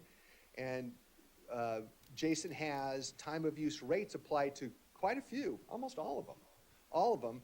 But there's not quite optimum use of what we could get out of that if we did a little bit more of this time of use. And everybody's like, hey, that's great, we can get more money back. Well, $400,000, I think we got $65,000 back from power generation, give or take. And so that's really where we could realize some more savings, is if we stopped using any of that expensive energy. But I was thinking, it's $400,000 annually. So you start saying, well, with this time of use thing, it's a great thing. We can pay, instead of 40 cents a kilowatt hour, we can pay 18 or whatever it is, 12, something like that. That's great. Well, okay, but if your total bill is $400,000 a year, how many years would it take to pay back the investment in the capital to be able to enjoy that? And especially if you're looking at the tune of $24 million or $31 million, it's a long payback. Unanticipated effects is if energy gets more expensive, which it's going to, that might be something that maybe want to be considered. But, you know, I know we've talked a lot today about expenditures, and so this certainly has to be affected by the district's future expenditures. The far right pairing there is, you know, the grand solution to the whole problem is if you put the A4 tank out there too, and then you can really, and then combine them, you can really enjoy a lot of emergency storage and, you know, interconnection between the two. So those are the numbers I really wanted to kind of prime you guys with, because they're big numbers. Some are a lot smaller than others. But, you know, this is something we've been talking about for a long time, the improvement in the east, west, and north, south, because again, as Jason is filling the B zone, which is a huge source of supply in the district, the Southwest Wellfield 18, 33, 34, and 35 now, because 35 is on duty now. And once he gets Rich Crest Heights filled up, how many tanks, how many wells can you run? We're currently only running either 34 by itself or 35 and 18. Okay, so it's literally less than half your production capacity can be sent into town, bypass Richcrest Heights, because it's the first one filled, so it's going to shut off. And as it's trying to go and use all that production capacity, he has to shut it down because the pipeline is so small, the pressure increases so much that we get leaks in the system. So that's an important part as far as I'm concerned. Same thing for that Gateway north-south improvement. That's been a historic challenge, trying to get that water down to the Gateway so it can be distributed. It's probably a fair amount of hoping and praying on Jason's part that, you know, that some of the things that he has to depend on for things to work don't, you know, get sideways or whatever might happen. So if we just look at the next slide, which is a supplemental, kind of a summary, we've talked about how BC and we're going to increase storage for disaster preparedness / supplemental storage in BC and E. A zone without the A4 tank or the use of water from B zone will have sufficient storage to satisfy ultimate storage requirements with only minimum emergency storage and no off-peak. So that's only 24 hours of average day or 12 hours of max day in the A zone. Doesn't seem like a lot of water. Let me see. With the addition of A4, of course, you can enjoy the minimum amount of storage with off-peak power. And if you forego off-peak power, you can achieve the optimum, the 24 hours of max day. In the B zone, if B zone supplements A zone via the Bowman and Springer PRVs, which Jason currently utilizes, we can achieve the minimum emergency storage with off-peak power within both zones, within both A and B zone. And if you add A4, the optimum storage, of course, increases significantly, and you can use off-peak power. So what this purpose of this little summary, a little update for you guys to show we know what the deficiencies are, we know what the solutions are, and then we have this mixed bag of potential things that we can do to address those. And historically, with the district on the planning element, we'll have another workshop where we'll say, okay, look at these costs, and let's weigh what you guys are comfortable with implementing, and that's what we'll set forth in the final version of the general plan. I personally like the idea of using B to feed A zone because it is significantly less money. It's what's happening now. We're not burning energy, like I said in the beginning, and I think that the B zone modifications with the College Heights pipeline would really put us in good position for many years to come. So what we need to do is set a date for when we come back and talk to you guys, and we'll get a bigger map out. We'll have some tables to show you what each part costs, and you can say, all right, man, that A4 tank, it's last priority. We'll take a look at that again in 15, 20 years, whatever it might be. And you like this, you don't like this, you don't like anything. You're like, we're not going to do any of this stuff because we don't want to spend any money. So it's everything between those two, but sorry, Jason, I didn't mean to suggest something that, he just looked like he was gonna cry. Anyway, that's what I wanted to, we have now some facilities. I know Director Rotora, you had made mention of how much this is gonna cost. We have a lot of things coming up in the future. We have to make, judicious assessment of how we wanna move forward. And so now you have some ideas about what kind of costs we're looking at as far as what the general plan says is prudent to do. You will notice that there's no new production facilities that we're talking about because we're in good shape with production facilities. Now, whether that means 33 needs a liner in it or whatever it might be, it's where we are now. We're in very, very healthy shape because we have surplus production. That's it, unless there are any questions. I have a question for you. As far as transmission lines, I believe maybe, in my opinion, that's probably one of our biggest priorities is making sure that we can get the water through the pipes to Agreed. meet our demand. Yeah. So would we want to, as a board, look at a cost analysis for that? I mean, I know you've kind of got it broke down here a little bit, but which priority, I think, like you said, if we're coming in from Bowman and we're pumping and we're losing and we're getting flow restrictions, I think that would be a high priority. Yeah, I think so too, but I think you're not going to be able to compare the cost estimates for the facility with cost estimates for no facility. It's going to be basically, hey, what are the deficiencies or what makes us more vulnerable?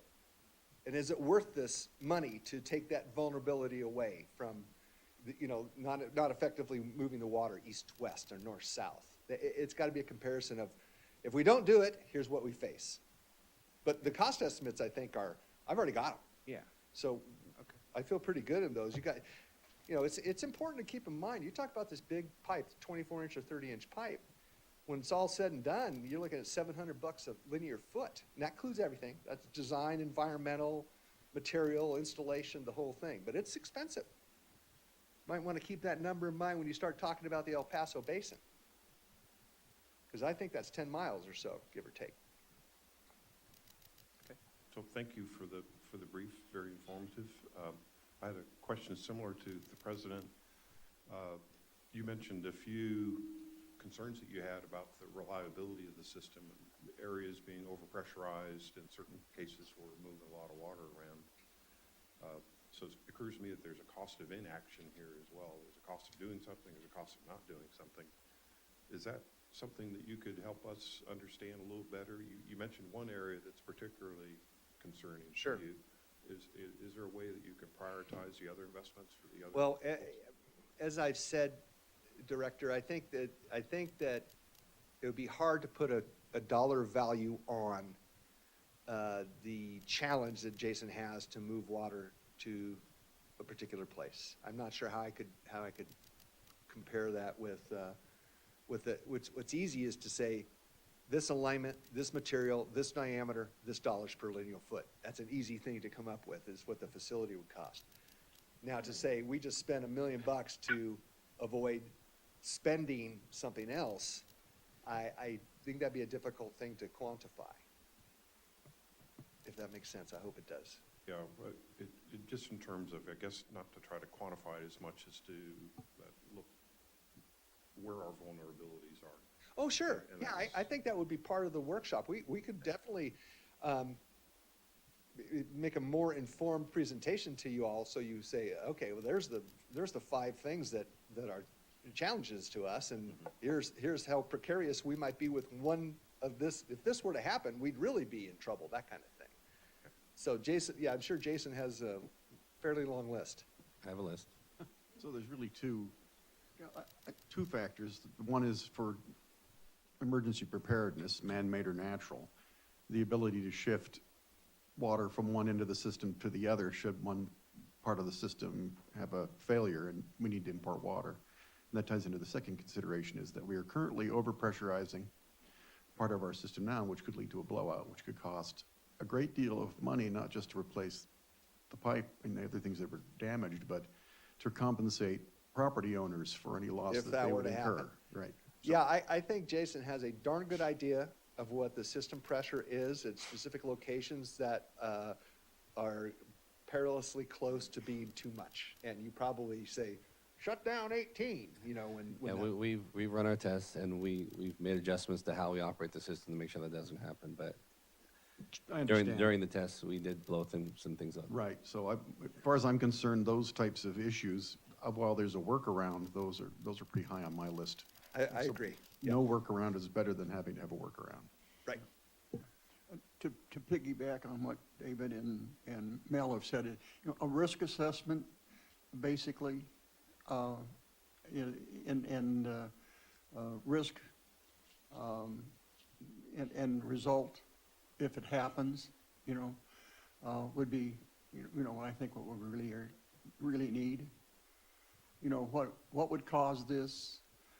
What's the effect? What's the cost of the effect? I think is part of what we're talking about. I understand what you're saying. I'm going to have to cogitate. Well, it's not on that. easy. I mean, obviously, it's subjective. It can't be, objective would be nice, but it's never going to be. It never has been. It never will be. But we need to do the best we can in terms of understanding, what's the risk and what's the effect of that if it happens. Understood. I'm sure you've seen the standard risk effect analysis chart, that show that kind of thing. To the best, I mean, obviously, they're never perfect, and they never will be. No, I understand. Yeah, we'll create, engineering ops and Krieger and Stewart will create a summary of those issues, and we'll see if we can put, I'll have to consider that, Director. You can ballpark it, it just helps us prioritize. Yeah, We won't hold you to the penny. gosh, I hope not. What I would like to see is staff come up with, Jason, Don work together with Renee and everybody work together and say, here's our top 2 priorities. These are the 2 areas we want to focus on right now. This is what is critical to us. And then present it to you and say, this is what we would like to have. And then you come back and say, well, here's where you're at. So you're not spinning your wheels on 7 or 8 projects that are going to cost the district Right. more money to look at everything. Let's focus on these 2 things and try to move forward on what we know will help us.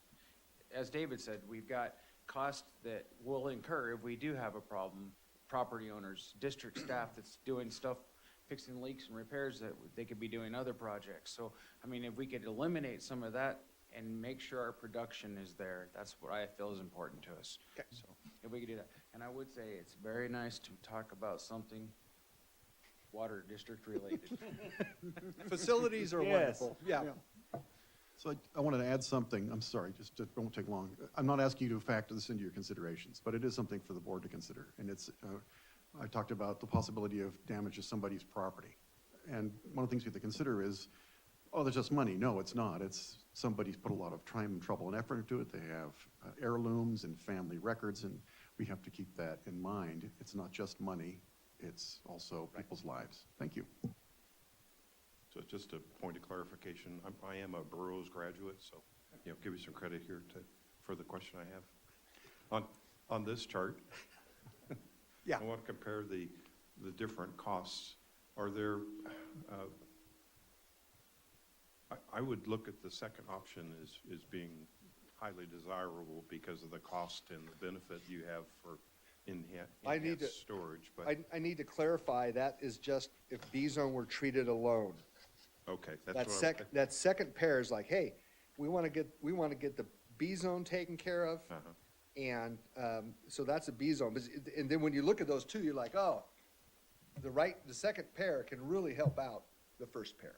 And we can avoid a lot of additional tank construction and pipeline construction in the A zone if we blend those systems together, essentially combine them. So I'm sorry if I misrepresented. No, it's probably my understanding that's getting in the way here. So, is it possible from this chart then to pick the optimal solution that you'd be providing, or is this just general information of different ways that you could approach pieces of the problem?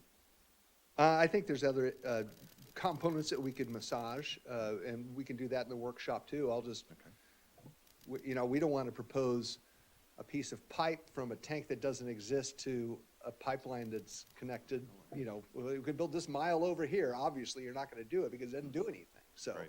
it is, we can readily identify really the essential components to take care of the system challenges. All right, thank you. Sure. What was presented on the screen up here appears to be different slightly than what we were handed.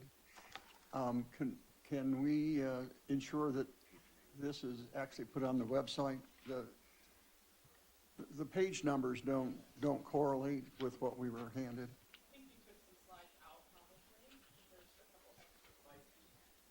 Oh, yeah, we took some slides out. Yeah.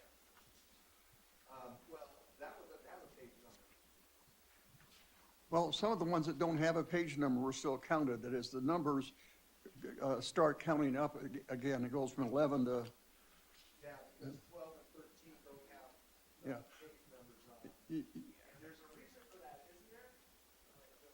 Yeah, well, I just want to make sure that what's on the website, or what goes on the website is what was presented, and if we could get the actual presentations put on there. Renee will take care of that. Thanks, Renee. Okay, any other comments from the board? Any public comments? Hey, Chuck, can I point out one other detail on that figure? Please. Well, Chuck already pointed out the difference in consideration between the overall cost of the project and whether or not you will go with the off-peak power capability. Another consideration with that is if you look at any one of those pair of bars there, you'll see a difference between the amount of the number of hours of emergency/supplemental storage you have with and without off-peak power. There's always more. There's always several more hours of emergency/supplemental storage available if you do not go with the off-peak power option. That additional number of hours represents potentially a slightly less risk to the community in case you have a very severe emergency event, an earthquake and a fire at the same time, for example. So again, as Chuck was saying, that sort of thing is difficult to put in a dollar value on, but it's also something that needs to be factored into the discussion. Thank you, David. Thank you. Thank you, voice from above. Okay, any other comments? Okay, well, thank you for your presentation. We appreciate it. We will move forward to item B, General Manager Goals and Priorities. Oh, excuse me. Yeah, I 5. skipped the, moving back to A5, discussion of potential policies, uses of flow restrictors.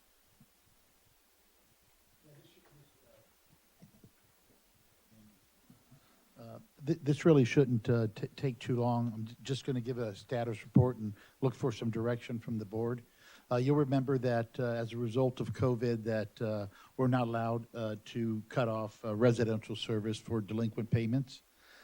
That's supposed to terminate on September 30th, but who knows what's going to happen. I understand they've already extended the non-eviction moratorium, so it could go further.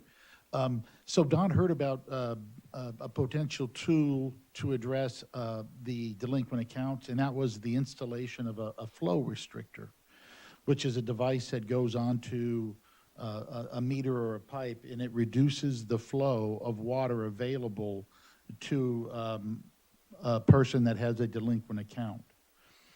And there's not a lot of sample size. But some districts that have implemented this have shown that you put a flow restrictor device on somebody's water, probably around 80% in some areas are paying their water bill to get their full water service back.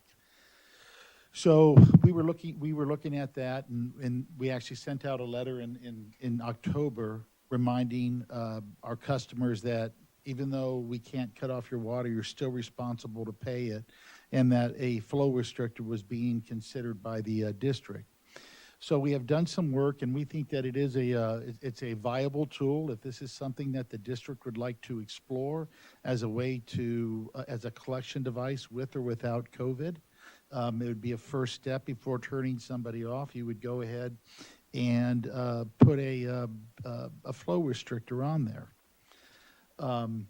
And so did a little bit of a checking, and I've got somebody in my office really working on this, but if the board is interested in actually implementing a policy like this, a good template would be looking at the district's water termination policy and the requirements and the notice requirements that we follow.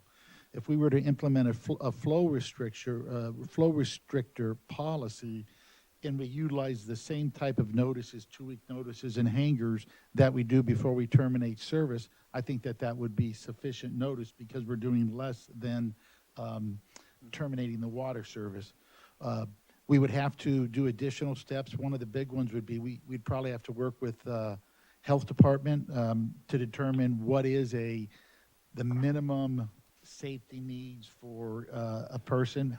So there would be an amount that we would have to determine, and then we could go ahead and implement. And so we think it's a viable pool. And so the question is this something that the district wants to still pursue? And if so, we could prepare a draft policy for your review. At least initially, I think it would follow the termination policy and wouldn't take too long. So that's all I have right now, and I'll answer any questions or concerns the board might have. So when you're discussing with the health department, things to take into consideration, one thing that pops to mind immediately for me is, how do you have, say you have somebody it's August and they have a evaporative cooler keeping their house cool. You're going to have to make sure they have enough water. Because if you get somebody who's ill or elderly and they can't keep their house cool, the chance of them passing away from that is significantly greater and would be a very unfortunate result to damn with faint praise. I'd like to avoid that if at all possible. Thank you. And there would be a medical exemption within the policy that if somebody had medical conditions, that would be a factor that would come in. Some of the other questions we would have to look further in with respect to swamp cooler. I mean, if you look just at your general health and safety, generally it would not meet the definition of a swamp cooler, but I understand what you're saying, Ridgecrest in August in the summer. So I don't have an answer, but that would be something that we would further investigate if this is something the board is interested in. Are there any programs to assist people who want limited income or who are elderly with the costs of utilities that we could help cover those costs for people who have swamp coolers? Because it would be awful if somebody died because we had to put a restrictor on their line. We looked at really, it wasn't in respect to flow restrictors. I'd have to go back, but I know at some point with respect to some project or issue that we were working on, that we looked to see if there were programs available to assist lower income or elderly persons. Generally, we can't do it from the district standpoint, and some of the programs, as I recall, were pretty administrative heavy, and it didn't work out. So I believe there are programs out there. But they have to apply for it themselves, though. It would be through a third party agency or whatever it would be. And I'm starting to remember now. Thank you. so we could go back and try to identify those sources again. Director Boyd, did you have a comment? I did. Thanks for the brief, Jim.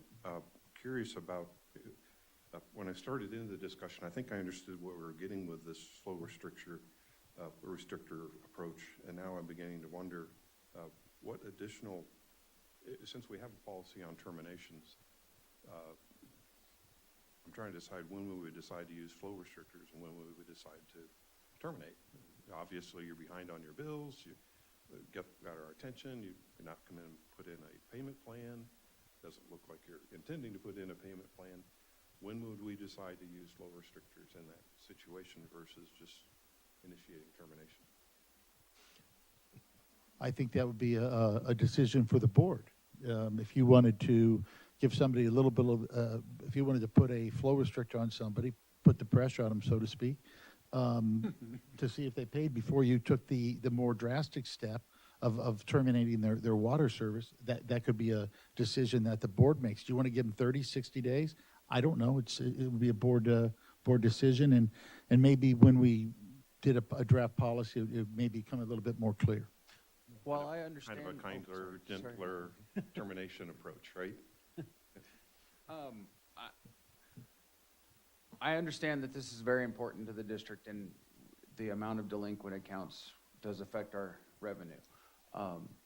My issue with the flow restrictor is, as Director St. Amand said, we've got health and safety issues, we have cooler issues. When COVID was not in place, we had a policy that if the customer is delinquent, they get a notice and then they get turned off. And then they have to pay their bill or they don't have water. It's a simple solution. But during COVID, I just don't think that it's right. I know there's a lot of people that are affected, and I think that there are people taking advantage of COVID and not paying because of that reason. But to turn somebody off or restrict their flow to somebody that really is affected by COVID and say, well, because you're affected by COVID, you can't use full water pressure until you pay your bill. I just don't see that that's a fair solution, so I would be against it for that reason. And along with I think it's a huge liability for the district if somebody's house caught on fire and any issue could come up, and they tried fighting it with a hose, they didn't have enough pressure. I just think we could have a lot of liability issues, so that's my opinion. I think the purpose is to incentivize people to come in and do a payment plan. And again, if they came in to make arrangements for a payment plan, there would not be a flow restrictor put on their service, nor would they be shut off.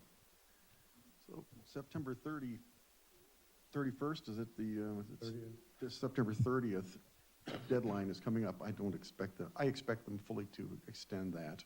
But if, let's say, they do stop the shut-off moratorium on the date they originally promised, then the question is really, is the flow restrictor policy necessary anymore?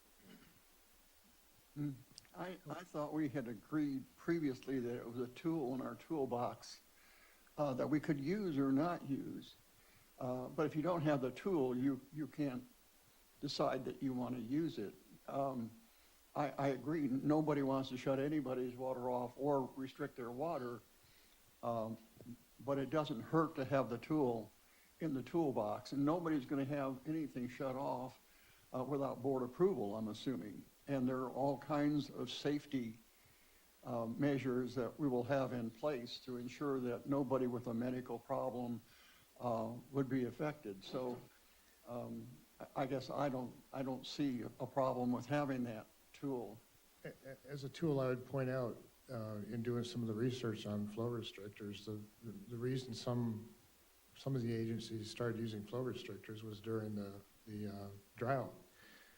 When people, the high water users or water wasters, so to speak, that's when they started using the flow restrictor. It wasn't for paying the bills, it was for excessive use of water. So there's another potential use. I'm not sure how we would implement that, but we could incorporate that into the policy. And I do understand the liability concerns, both with respect to restricting the water on a person that may be compromised by doing that, and we would try to put in safeguards for that. With respect to somebody's house burning down and, trying to put it out with a fire, I'm not sure that the liability does go with the district, because there's cases out there that show that homeowner has a responsibility too, and his failure to pay his account, is really what put the flow restrictor in there. So I'm not sure I agree that there's maybe a lot of liability in that regard. Any other board comments? Well, my opinion is just to not do anything at this particular moment. There's so many things involved in restricting the flow. Just because a person isn't sick today doesn't mean that they're not going to go to court and be sick tomorrow. We reflect their, slow down their water flow. But I'd just like to back it off for a little bit, my opinion. Okay. All right, I'm going to open up public comment, and then we'll bring it back to the board. So do we have any public comment? It looks like we yes, have you one do. phone call. Yes, it's me. Do you hear me? Yes. Okay. This is Mike Neal. I've been listening to some of the discussion. I'd have to say a lot of it seems to be kind of I guess I'll call it clinical or something. It's like, well, we got a problem. We got to solve it. I think we need to inject have a heart here into this discussion a little more. All of us know that you got people, they're not paying their bill just because they just don't like to pay bills, whether they're not responsible for whatever reason. But you also are very well aware, I'm sure, that there are people in this valley. They just got impacted here this last year. They got another fee put on their water bill caused by the GA. And if you pay attention to this conversation, and just a few of the comments that are being said, you need to pay attention to the fact that I think most of you guys' lives are probably pretty well funded. Mine is generously funded, even though I'm retired. I don't have a problem paying my bills, but there are people who have been retired for a number of years. They're in their older years. They're fragile, and they have a constant problem just paying their bills. And living in California, of course, that's exacerbated to a large degree by all the socialist activity going on. But if I was sitting on that water board and I was talking about put flow restrictor on somebody's house, think about what that means. That doesn't mean, well, we're just going to give them enough flow just for cooking and drinking and stuff. That probably a lot of these people have probably been here for years and years. They got plants in the yard that you put a flow restrictor on them, their plants are gonna die. Well, what happens if you have a dead tree? You got to go pay a tree guy $1,000 or more to cut it down so it doesn't fall over on your house and your neighbors. So there's a lot of impact there. So what I'm going to suggest here is that anytime this kind of thing comes up for consideration, that it not be just solely an administrative action by district personnel. But if a household comes up for consideration to be put on a flow restrictor, or certainly have the water cut off, that they be very well apprised that the Water District Board wants to talk to them about their situation, that they're invited to come down to a board meeting and stand there and talk to you guys face to face and tell you what their situation is so that they can be considered personally. Now, you know that a lot of the deadbeats, they're not going to come down. They're just trying to get out of paying their bills because they're not responsible. But the people who are really in a bad situation didn't get their opportunity to make their case to you, and I've seen it happen. I've seen people down there who had a particular situation, and two of you guys actually offered to help them pay their bill. Now, so we need to do this for all the people, make it available, that kind of thing, for everybody. And you know what? If people are having a real problem and they got a real backup of their water bill and they just don't have enough money, number one of the first things they're going to pay for, if they can, is their water. I mean, what sense does it make not to pay your water bill and then think, worry about getting your water cut off? I mean, nobody in their right mind's going to go down that road unless they're just really between a rock and a hard place. So you need to change your policies and add to your policy that if people start getting under consideration for this, that they don't just be told, well, you can come down. They need to be invited to come down and talk to the board and make their case and see if there's a better solution somehow that can be had. And I have confidence that you guys can help them work something out. But it's a bad place to be when you can't pay your bills, and to think that you're just being hammered on. Just most people don't have the guts to go down and humble themselves and come down and plead and beg and say, I can't pay. Here's why, But if you make it clear that they're invited and they're going to be heard and they're going to be considered, then they may come down there and may get their problem resolved in a lot more equitable fashion. So that's my suggestion. Thanks for listening. All right, thank you, Mr. Neal. Any other public comment? Okay, bring it back to the board for any other suggestions for staff. I would agree with Mr. Neal that there needs to be an appeal process, but I think that's probably already written into the existing cutoff.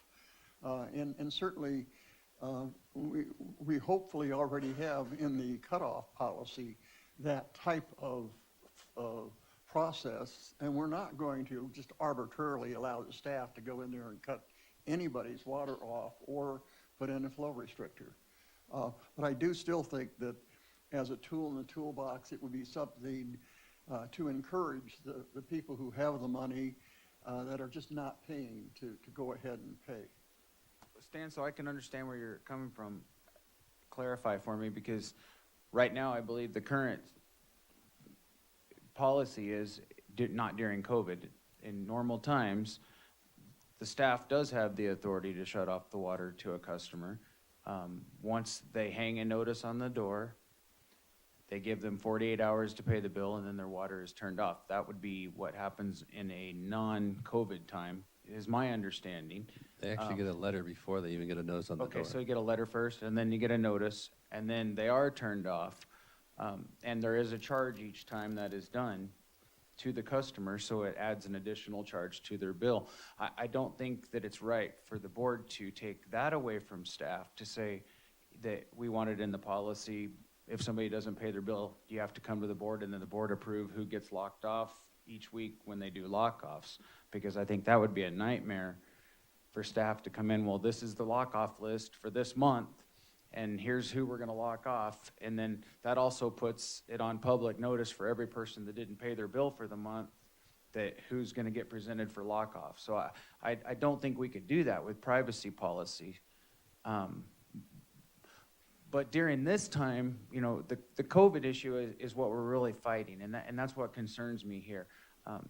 Is it still over 200,000 is what is past due? I'm sure it's probably climbed from that.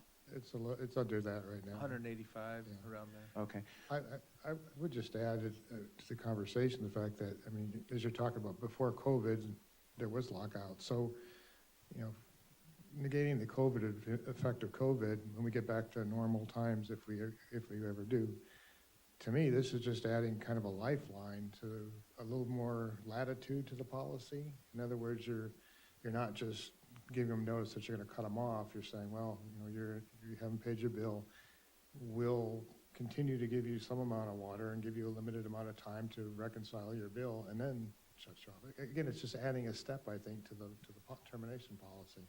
I understand your thoughts. I mean, it's done with cell phones. I mean, if you get close to your data, they limit your data, and I mean, that all happens, and I understand that, but I think we're talking about a different solution here with lives is my concern. That is my only concern, is we don't know how it's gonna affect somebody's life. If they've got 2 coolers on their house, we can't say, well, this person has 2 coolers, so that the flow restrictor, we're gonna drill the washer a little bigger, so it runs 2 coolers in this house, but it's only gonna run 1 cooler in this house. So then we've got an issue there, and I just see that we're gonna have enormous issues if we do it.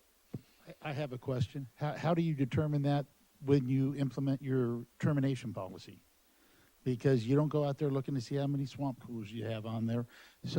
So the way it works is it's done by time. When somebody is delinquent, I think after 45 days, whenever we start sending the notices, instead of sending a termination notice, we'd send a notice that says, look, if you don't pay, we're not going to cut you off, but we are going to put a flow restrictor on there. You can give them 30 days, 15 days, and if they don't do it, then you would have to go to your termination policy. Everybody's talking about this being barbaric, and I think that this is actually just the opposite. You're actually providing somebody with something other than having their water cut off. You're telling them, look, you need to pay, and if you don't, your water's going to get cut off, but until then, you got a flow restrictor. Okay, So but just to if we hang a notice, it takes staff 2 minutes to hang a notice, or a minute maybe. But if staff puts in a flow restrictor, they have to physically pull the meter, shut off the angle stop, pull the meter, and put a flow restrictor in the front side of that meter. So we're gonna have more time than the $15 service charge to send up a guy to do that. So I think it's gonna add a cost to us Well, I would pass that cost on to your delinquent customer. I think just like we've done before, you make an estimation of what it costs to install a flow, the average cost, because a lot of the time when, as I understand it, when the employees go out to individual houses, a lot of their time is getting there. It's actually driving there. So, you know, you could charge the person whatever that estimated cost is to install it. As you've indicated, if water service is terminated, they have to pay certain fees and penalties to have it recommenced. So I'm failing to see the differences between these two policies. I'm not having a problem with the flow restrictor policy in normal times. I do not have an issue with that. My issue is during the COVID time, because then it is a choice for somebody to say, no, I'm not going to pay my water bill, shut it off, or don't turn me back on. But right now, I think you got people that are taking advantage of it, and I think you got people that are not. And people are there are some people that are truly being affected by COVID. And so to look at a flow restrictor during COVID and say, we're going to install these flow restrictors because we can't turn your water off, we're going to charge you to put in a flow restrictor, whatever we come up with the fee, it's going to add to their bill. And so that's what concerns me. And that's my only issue with it. I'm gonna say that I agree with everything that everybody said, all of you.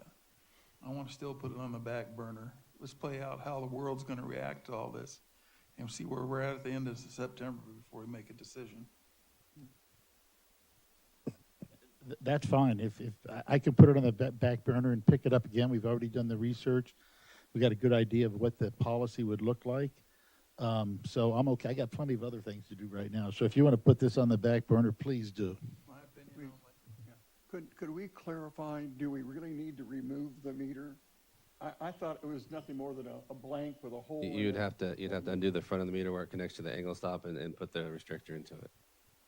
So you would physically have to remove it? You would have to undo the Well, undo it, yeah. but you don't have to. You have to pull the whole meter out. You don't have to pull it. They're thin enough to You slip in just there.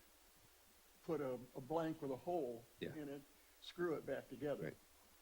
So but I have no problem with putting it on the back burner until September 30th or whenever the time comes. So just a quick clarification, staff and legal's suggestion is that this is for after September 30th would be a more humane way to encourage people to pay their bills. Is that, Certainly, that's what I understand it to be. okay, all right, thank you.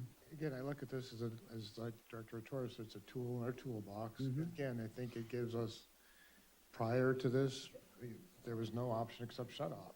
Right. Here you've got an additional option that you can offer to people, and I think that's, in some ways, that's a humane. I find that argument convincing, all right? Yeah, it's all or nothing is not as good as some of nothing. Intermediate step. I want to point out that all these things, the letter, the 48-hour notice, a flow restrictor or not a flow restrictor, and then finally locking somebody off, are all things to instigate a conversation between the district and the customer. Nobody wants to lock anybody off. No. And I agree. Okay, well, thank you. We'll move forward then to general manager goals and priorities. Is there a handout that we're going to be given? In the board packet. Do you have the board packet with you? Oh. I guess you want to make copies?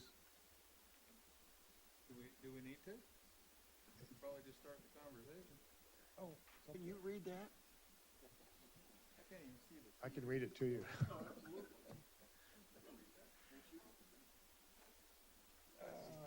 The first page in my packet is conservation. Is that not right? I'm seeing it in here. It looks like we have it in the packet, conservation. In this packet? I didn't print the packet. Conservation is the first page in the packet. You've got capital improvements up there. I have one. Okay.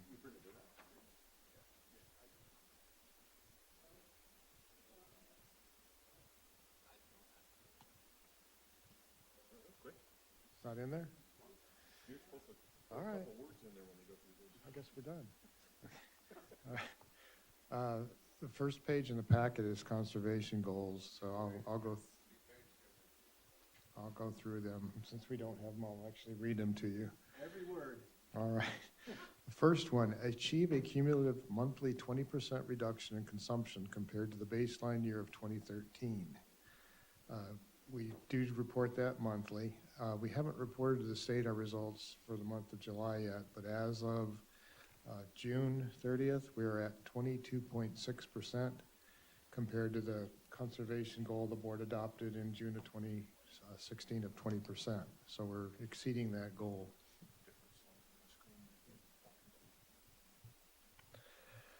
Second, conservation goal, stay engaged with the state as the indoor and outdoor. We don't have it. That's why I'm reading it.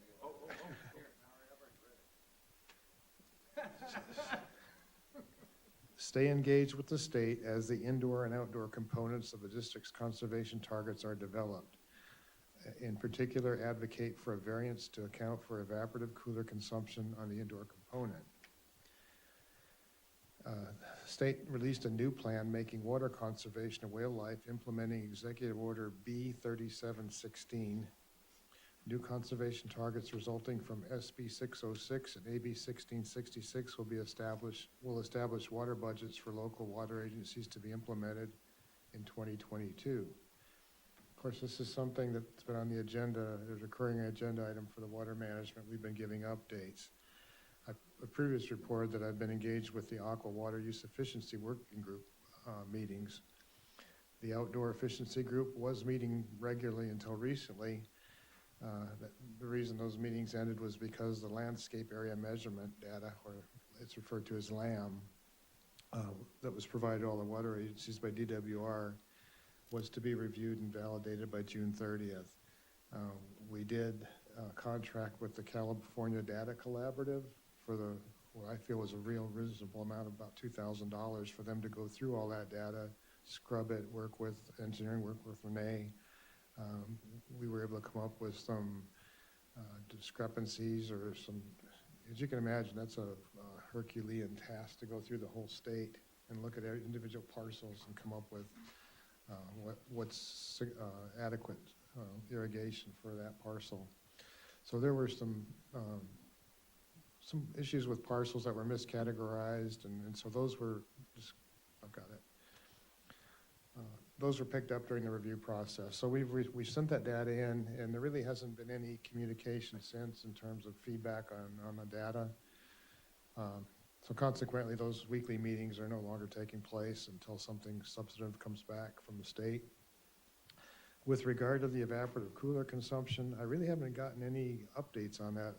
Prior to going on vacation, I sent an email to our representative at Aqua that works on this, Chelsea Haynes, asking if she could provide any updates on where they're at with trying to establish a variance for water evaporative cooling.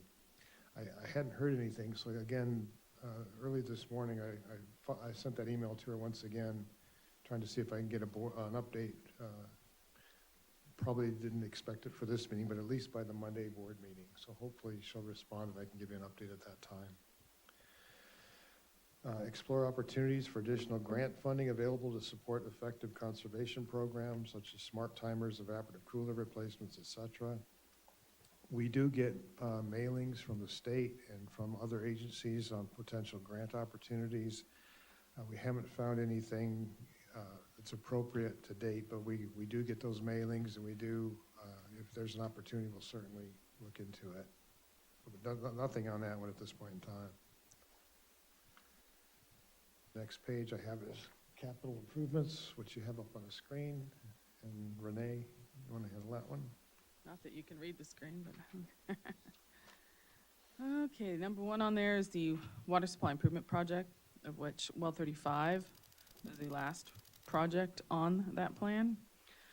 So we just have a few items left to finish up. And as you'd heard, that we did get permission from the state to use that well.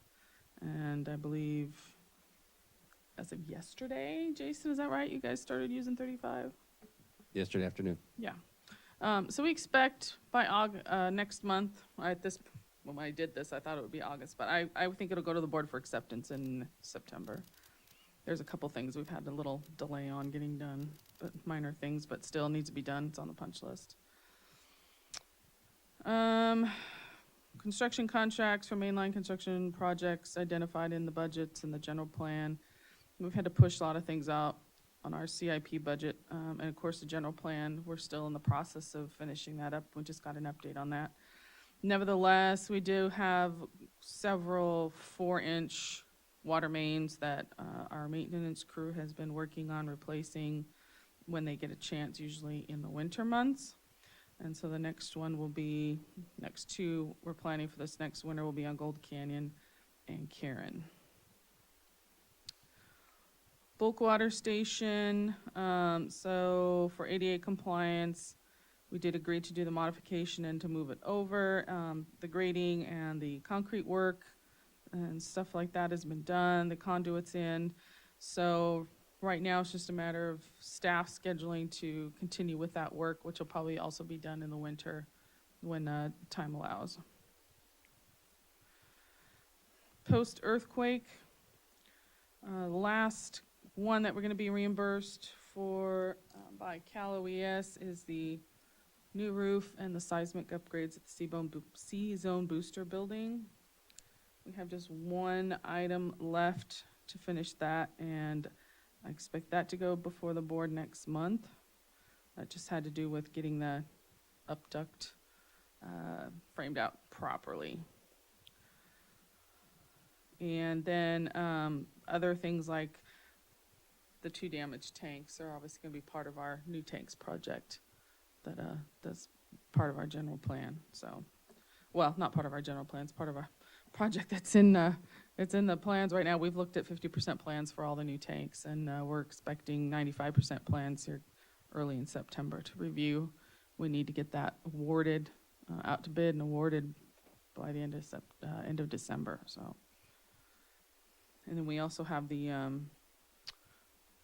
it's not really on here, but the booster station replacements up there at the Gateway tank that we've looked at 90% plans. We're going to be looking at 90% specs this next week, and we'll be getting that out to bid here pretty soon. And that's it for capital projects.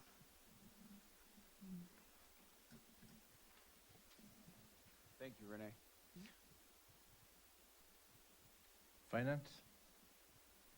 All right, the first item on, for finance, first goal, was the implementation of GASB 87, which deals with how you account for leases.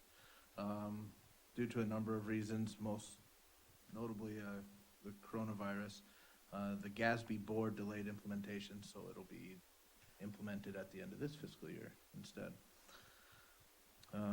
Number 2 is identify and explore options to resolve delinquent accounts due to the governor's executive order.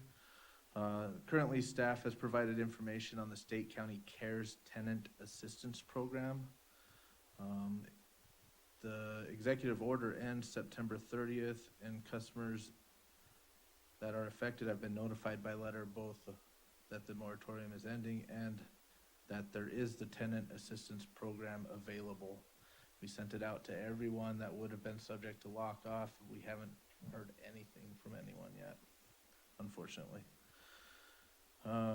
Number 3 is evaluate migrating Springbrook to the cloud. They're soon going to stop supporting our version of Springbrook, which is several generations old.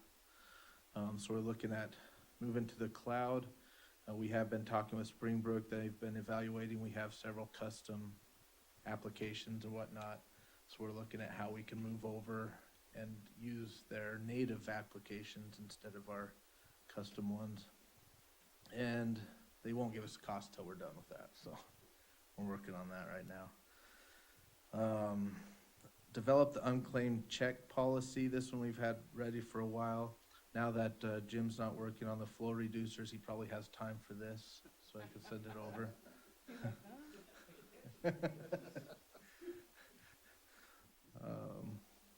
Review vehicle replacement policy and plan. As many of you know, our former warehouse administrator took other employment in June. So we have a new warehouse administrator, working on getting her up to speed before we can jump into that area, so that'll be delayed a little bit. And evaluate the AMI collector network to determine if additional coverage is required. This, as you know, we installed 10 additional collectors for the AMI system. They seem to be working well. Springbrook's given us a success rate of 98% on the AMI readings, not Springbrook, sorry, WaterSmart, which is exceptionally high. So we may not have to do anything, but we're still gonna evaluate if there are some areas that can be improved. All right, thank you. I've got a request to take a break, so we're gonna pause until 11:35 and then come back. There you go, Chuck.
Oh, engineering.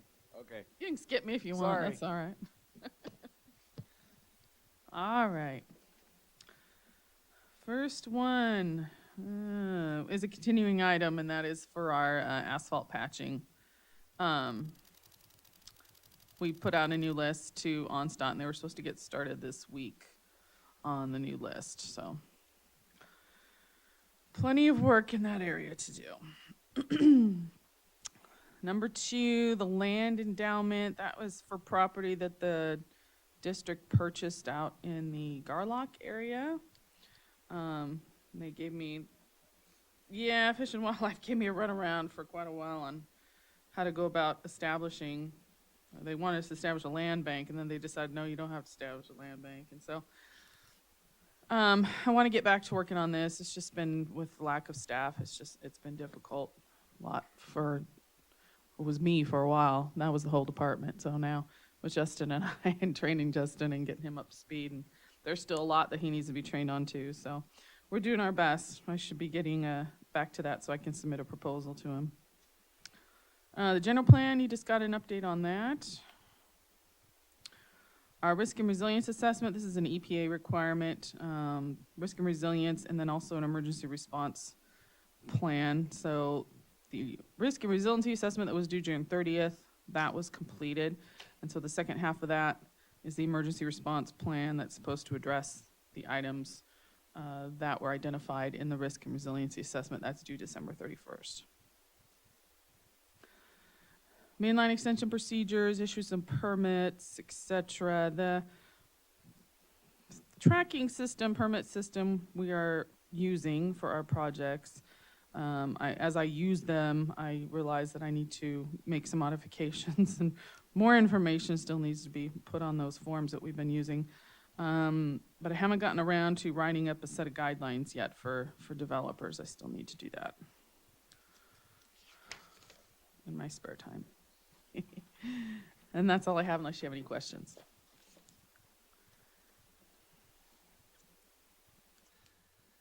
The filter effluent pumps at the arsenic plants, we've been trying to pull those annually.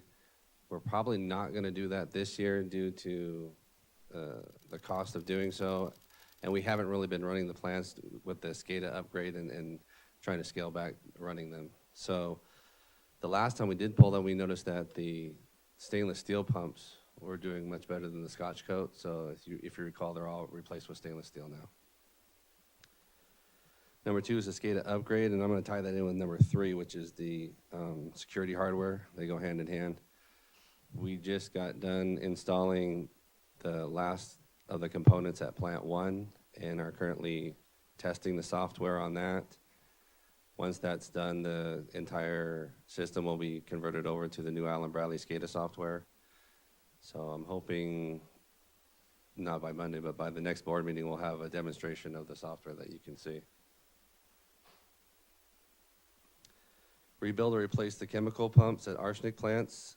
Plant 2 has been completed, and we're assessing and prioritizing at Plant 1. We just lost a chlorine pump, so that's now the number 1 priority.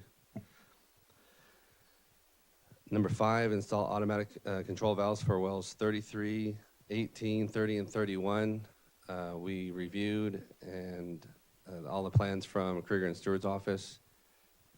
We are currently ordering all the components necessary for 18, 30, and 31, not so much 33, until we video it and see what's wrong with it and see if it's viable to continue using it. Rebuild bulk water station at Ridgecrest Heights, that's already been talked about, but we're looking at doing that this off-season once the bulk haulers are not using it as much. We don't want to put anybody in a position where they can't get to water, so.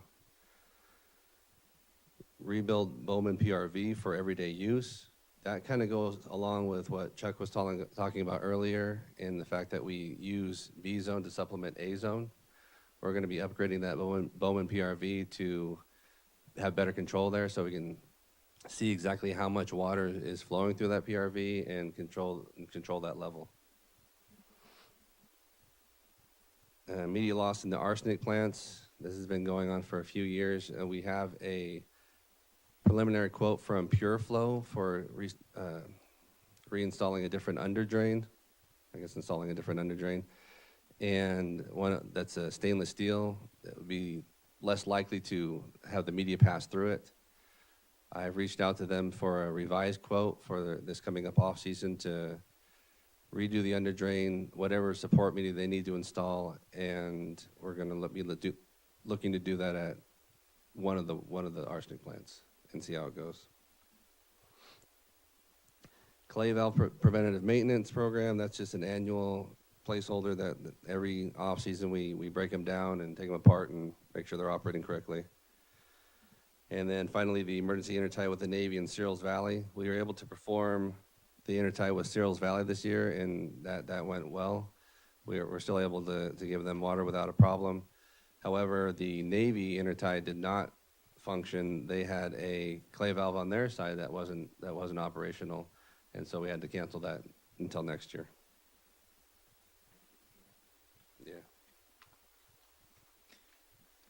Okay, thank you. Any questions from the board? All right, should have administration, personnel, and HR up, and we do, okay. An injury-free 2021, well, unfortunately, that's not gonna happen, as we had a recordable injury this year already on April 20th. So as of today, we're at 91 days without a recordable. And as we do every year, we've got established inspections on all of our safety equipment, eye washes, safety showers, slings, fire extinguishers. We do those regularly, they're documented. We do bi-weekly vehicle and equipment inspections, going through a checklist of checking everything on our trucks, on our equipment, and documenting any issues to make sure that we get them taken care of before they become a bigger problem. We're continuing with the monthly facility inspections, which again incorporates one of the management team along with at least one of the staff people. If it involves water supply facilities, one of those people go with us as well. And we've been doing this for so long, we generally don't find deficiencies, but it doesn't hurt to keep going out and looking at things because conditions do change periodically.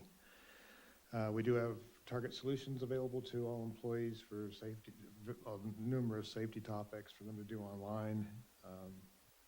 And so there's commitments to do those.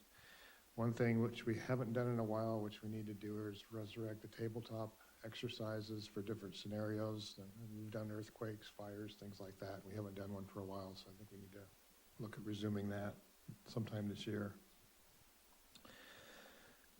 Next one, of course, this was follow the Center for Disease Control Prevention guidelines and district COVID prevention plan to minimize potential for workplace exposure and spreading.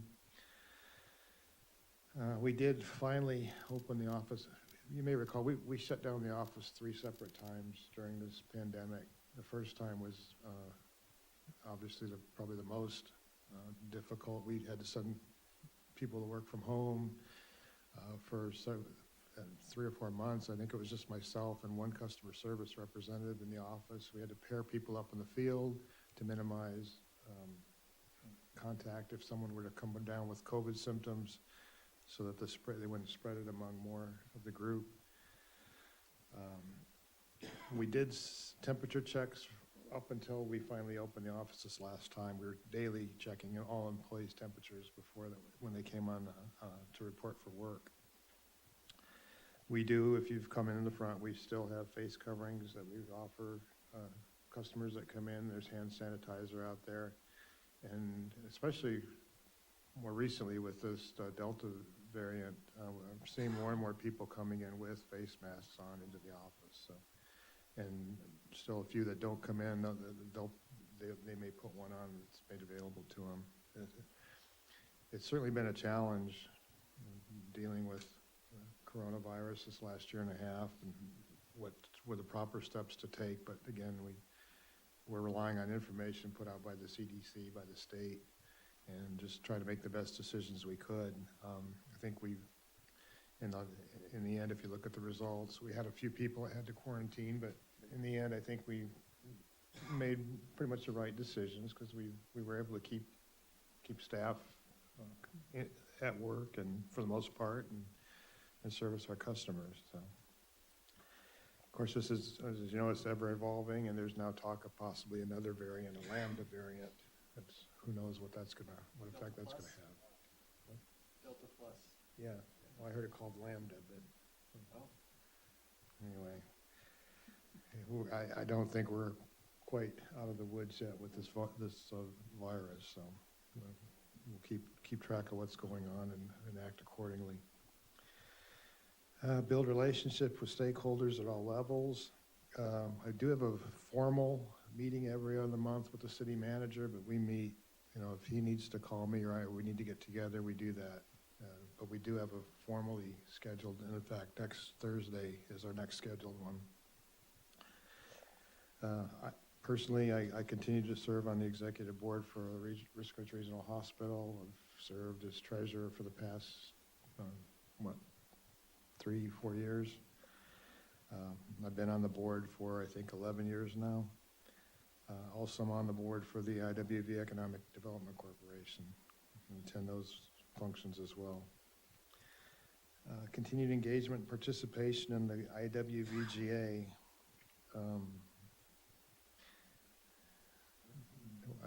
We talk about that a lot. As far as an update, I've added here, we're investigating the need to conduct a new cost of service study to offset increased costs, primarily associated with Sigma, including legal costs. There has been talk about resurrecting the PAC and TAC among the staff, and I think it is on the agenda for next week's Groundwater Authority meeting.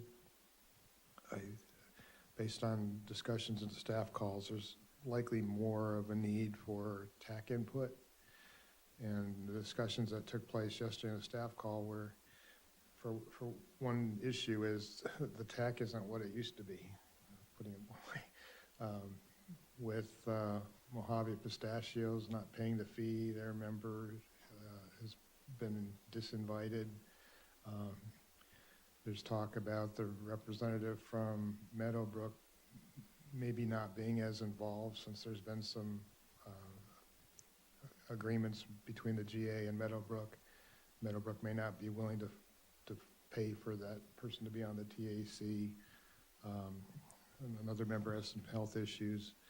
Searles Valley Minerals is in the same position as Mojave. They're not paying the fee, so there was talk about disinviting their member as well. So it's going through some changes, but there is definitely interest among the Groundwater Authority board and staff to re-engage what's left of the TAC and perhaps add some members. Same with the Policy Advisory Committee. There is some discussion about possibly having a Policy Advisory Committee meeting. I think it's August 28th. The meeting date's been revised to the fourth Thursday of the month. I think it's the 28th this month. So they're staff is trying to decide what specific topics should be given to the PAC, but there's tentatively talking about a PAC meeting on the 28th. Stay active in Aqua outreach efforts with the goal of achieving the Region 7 Outstanding Outreach Award. We did have a streak 5 of the last 8 years. We did not win it last year. I'm not sure where we are this year. I have been engaging when Aqua sends their alerts out. We've sent letters supporting their position on various legislation. It just depends on what other agencies within District 7 have done, and if we qualify to receive the award at the fall conference. So we'll see. It's not for lack of effort. Active outreach program to keep customers and residents informed about issues related to water and district business that is importance to them. Again, I think our primary outreach is done through social media, primarily the Facebook page. Pretty much every day we add things. I'm not sure if board members look at that page or not, but we do post. There's a lot of regional information posted, especially since we are in Southwest the West is experiencing drought. Also state issues, local. I recently, toward the end of July, I put a posting on there about our Water Smart program, and it received almost 1,800 views. And we did see an uptick on people setting up accounts. So I think that I think has proven to be a really good tool for communicating with customers.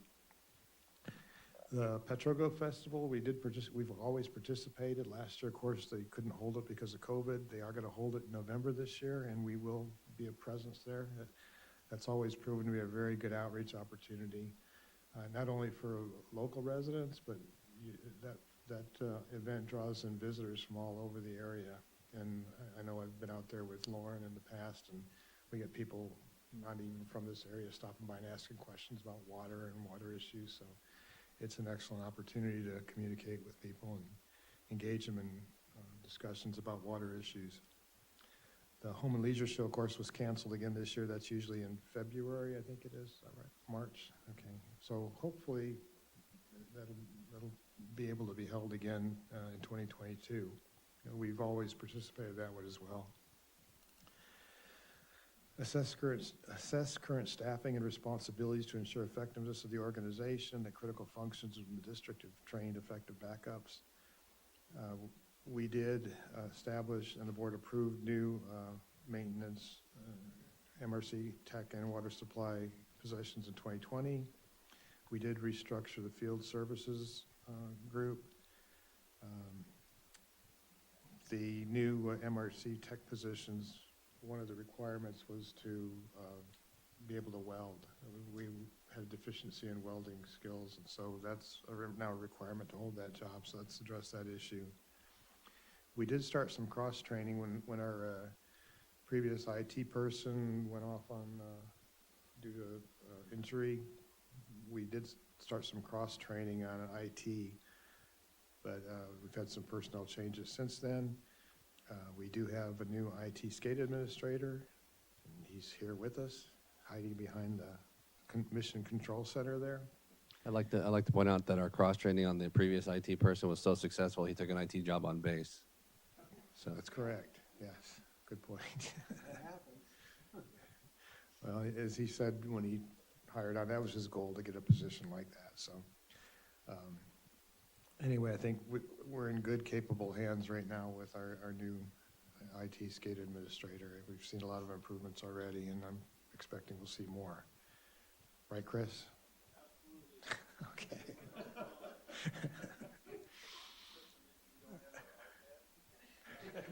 absolutely. The next one is for all required training, including sexual harassment training per SB 1343 and ethics training per AB 1234 is kept current for all staff and board members. And Lauren keeps us up to speed on that. It's all current, right, Lauren? Yes. And that includes the directors. You have to complete that training as well. And she'll, okay. Submit quarterly columns on timely issues for publication in local newspapers. I have done that every quarter since I've been with the district. I kept that up again this year, publishing not only for the newspapers, but putting them on our website. In March, I did one called Achieving Water Sustainability Comes at a Cost, and my July publication was called It's Complicated, and it is. And I did publish one previously promoting Water Smart as well. I think that was in July of last year. So keeping up with that.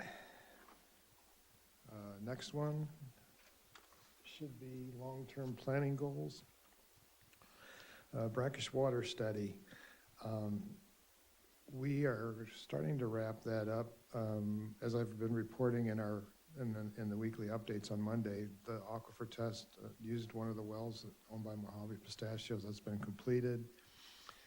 The test was intended to provide input for brackish groundwater extraction well design parameters, increase the body of knowledge related to aquifer properties in the well, and provide additional details for future updates of the numerical groundwater model. The third progress report was submitted to the state last month. Remaining tasks include completing the evaluation of the aquifer test data, determining path forward on DRI basin-wide model updates, finish cost estimates for the brackish extraction and treatment plant, evaluate other non-cost factors related to brackish, and prepare a draft feasibility study. We did recently, just while I was on vacation, filed an amendment to the contract allowing an extension to complete the project. We anticipate being able to file that final report by March of next year, but we asked for extension to June, just in case there's always something that comes up that causes delays. Interesting thing on the aquifer test,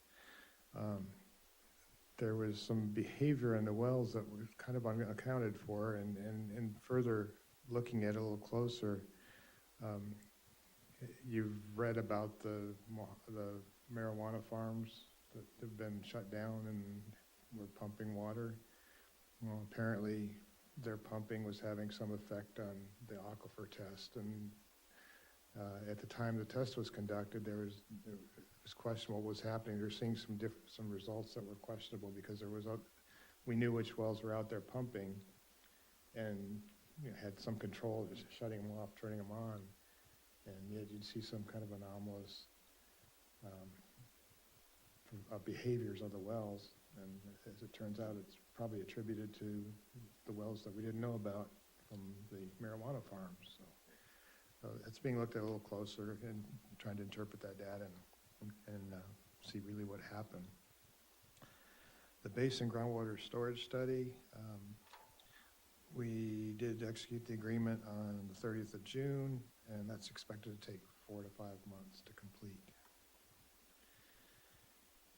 Within the framework of the Groundwater Authority, communicate with LADWP on potential water banking in the Indian Wells Valley.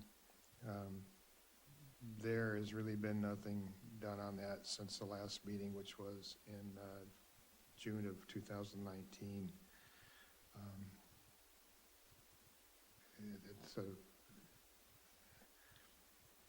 Of course, it's complicated with the Groundwater Authority, with Inyo County's position about not getting any water, and their statement that LADWP has no interest in providing water. So I guess just independent of the Groundwater Authority, I don't know if there's any effort that we need to do to pursue it on our own, but there was effort by the Groundwater Authority to reach out to LADWP and through Capital Core Group and just kind of get a sense for if they would be open to a water banking project. And again, they have said that they would consider it, but it would have to be a project that would benefit all parties involved, including Inyo County, the Groundwater Authority, and LADWP. So again, nothing new to report since the last time. Alternatives available to meet the district's current and future pumping needs while minimizing reliance on imported water to the extent possible. Again, we've talked about the recycled water project, and I think that's probably the most viable one right now to help meeting our needs. So discussions are continuing, and we have engaged, Krieger and Stewart has been engaged with Stetson Engineers in a joint effort to look at what would be a viable project for use of that water. So that's ongoing. The last one, this one's been on here a long time, looking at opportunities to look at for our assets in Inyo County. We continue to have a standstill agreement with COSO Energy. That option was extended through December of 2022. There's also the lease for that for Mr. Summers on the Butterworth Ranch was also renewed through that same period through December 2022. As far as the other district assets up there, the Grant Airfield and the Stein property, we had Mr. Summers, who's doing the farming on Butterworth, look at the Stein property maybe 3 or 4 years ago and try to determine how viable that property is for farming or to do something with. And he estimated it'd be over $1 million to even put that into condition that it could be farmed.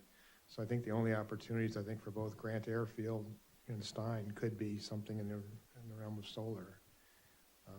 Just to the north of the Stein property there is some solar that's been installed. I'm not sure who owned that property, but we have been approached in the past about Grant Airfield. I think in 2012, when I first joined the district, there was ongoing negotiations with I think it was Northlight Power, to put solar there, but the interconnection with the power grid has always been the hurdle to overcome. So again, I think we're open. We have entertained some solar proposals that have come through, but based on our past experience, we've devoted, especially with Northline, I know a lot of legal time, a lot of staff time in working with these companies, only to have them walk away and say, well, it's not a viable project. So we decided that we would ask them to have a financial commitment to work with us. And we had one last year approach us, and when we made that stipulation to them that we would require them to put something down, they said, oh, we don't do that, and we'll look elsewhere. So I think, again, as far as opportunities for those properties, I think they're very limited. I see solar as possibly one of them, but that's it. Okay, thank you. Any questions from the board on any of that report? Yeah, I have a couple, please. Okay. On the COVID response, you mentioned CDC and perhaps state. Do we just respond to them, or have we been proactive in the past in getting ahead of some of those guidances, or what's our way forward on this? I've been watching the D, and we've been noticing places like Las Vegas is just basically mandated a citywide ordinance. When the CDC or the state puts out some sort of informational bulletin on that, we receive that, and we look at it. We look at locally what's going on through Ridgecrest Regional Hospital. Again, I'm on the board, so I do get updates from them that sometimes aren't put out to the public. So using the information from the hospital and the CDC, again, to try and make the best decision that I can with respect to the actions that we take. Sometimes employees aren't happy with them, but it's any action that I do take is based on information, data that I have, and it's always in the best interest of trying to keep the operation going to meet our customers' needs and keep everybody healthy. The last thing I want to do is have something happen to where the virus invades our staff here, and we've got several people off and are hampered in maintaining the system and operating it. So I try and keep up. As I said, I do get alerts from the hospital also on local conditions and on even county conditions, what's going on within the county. Thank you for that. The second question is on the Brackish. I noticed that we got a bond from the state to pay for most of that. Are we paying anything out of the water district to maintain that activity?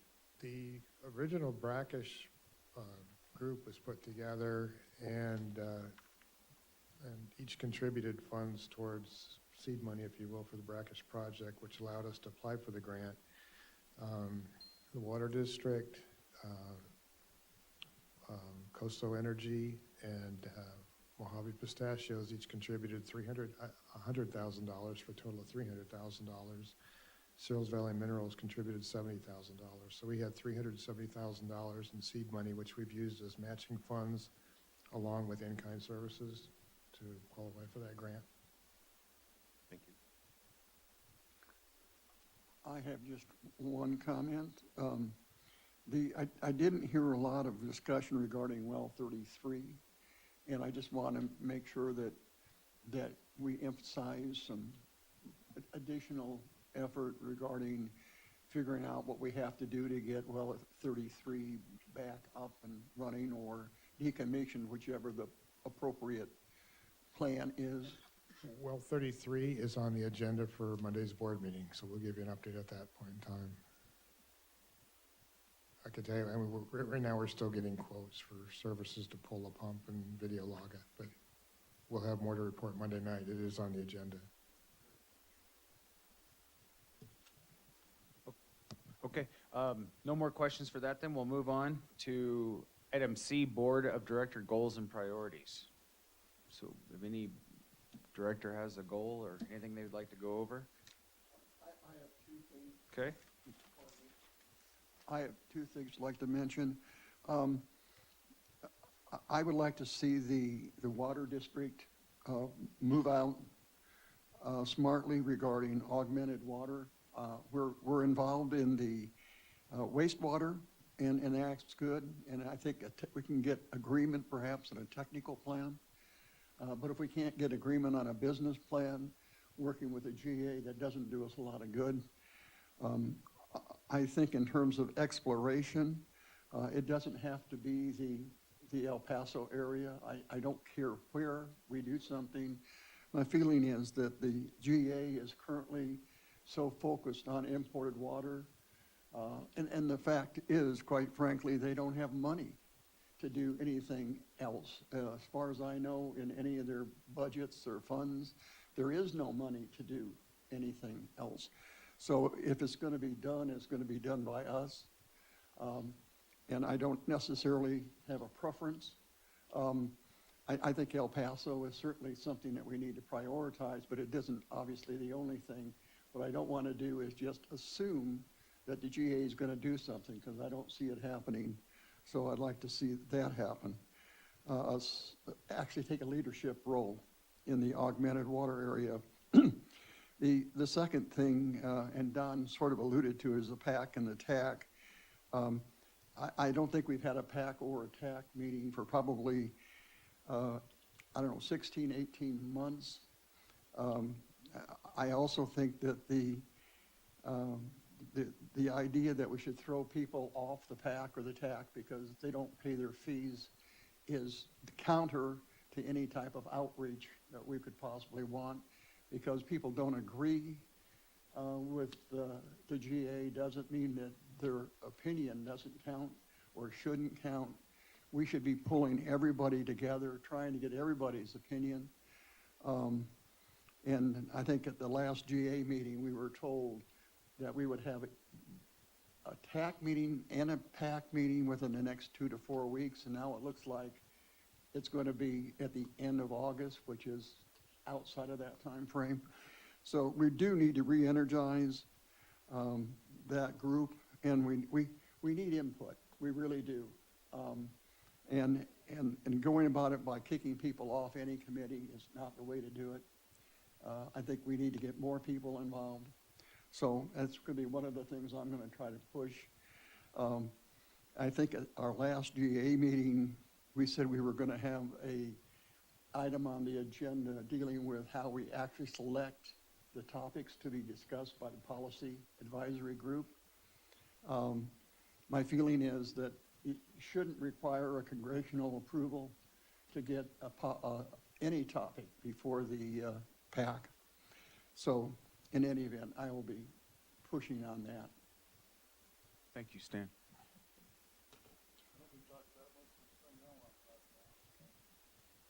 Anything from Director Mallory? This may be something for closed session. Matter of fact, I think it might be, so I'll put off my comments until then.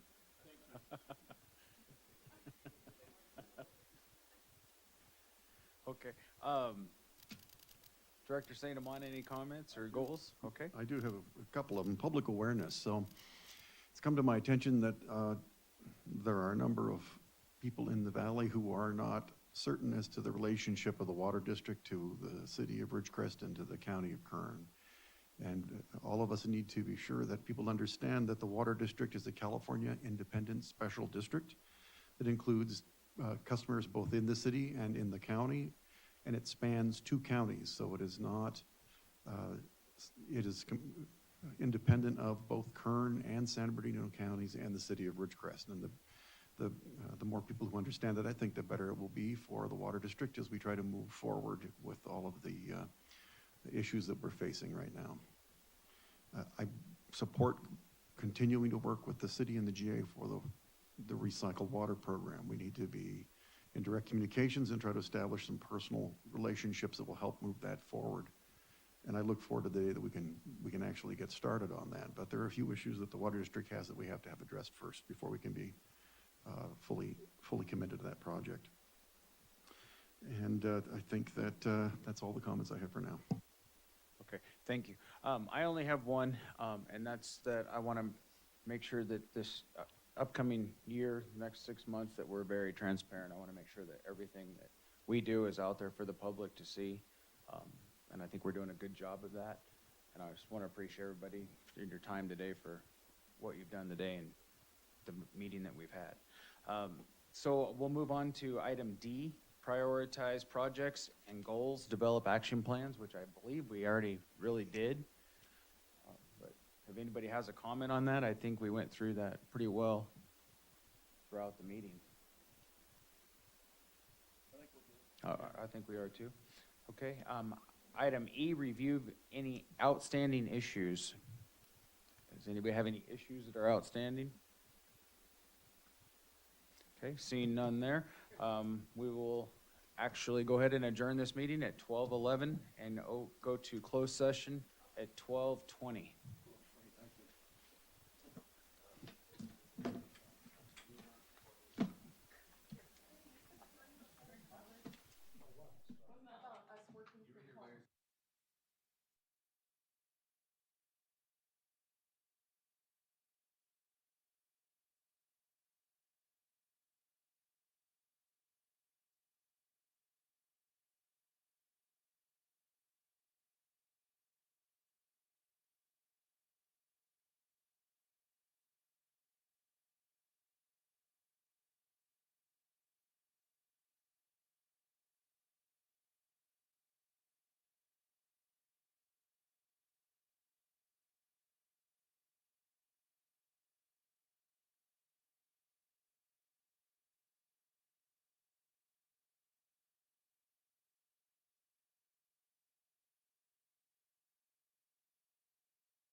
Okay, 12:58, we'll call this meeting back to order. 12:58. Board met with staff and legal counsel on the items under a closed session. There was no action taken that requires disclosure under the Brown Act. That's all I have, Mr. President. Thank you for that, Mr. Worth. We will adjourn this meeting at 12:58.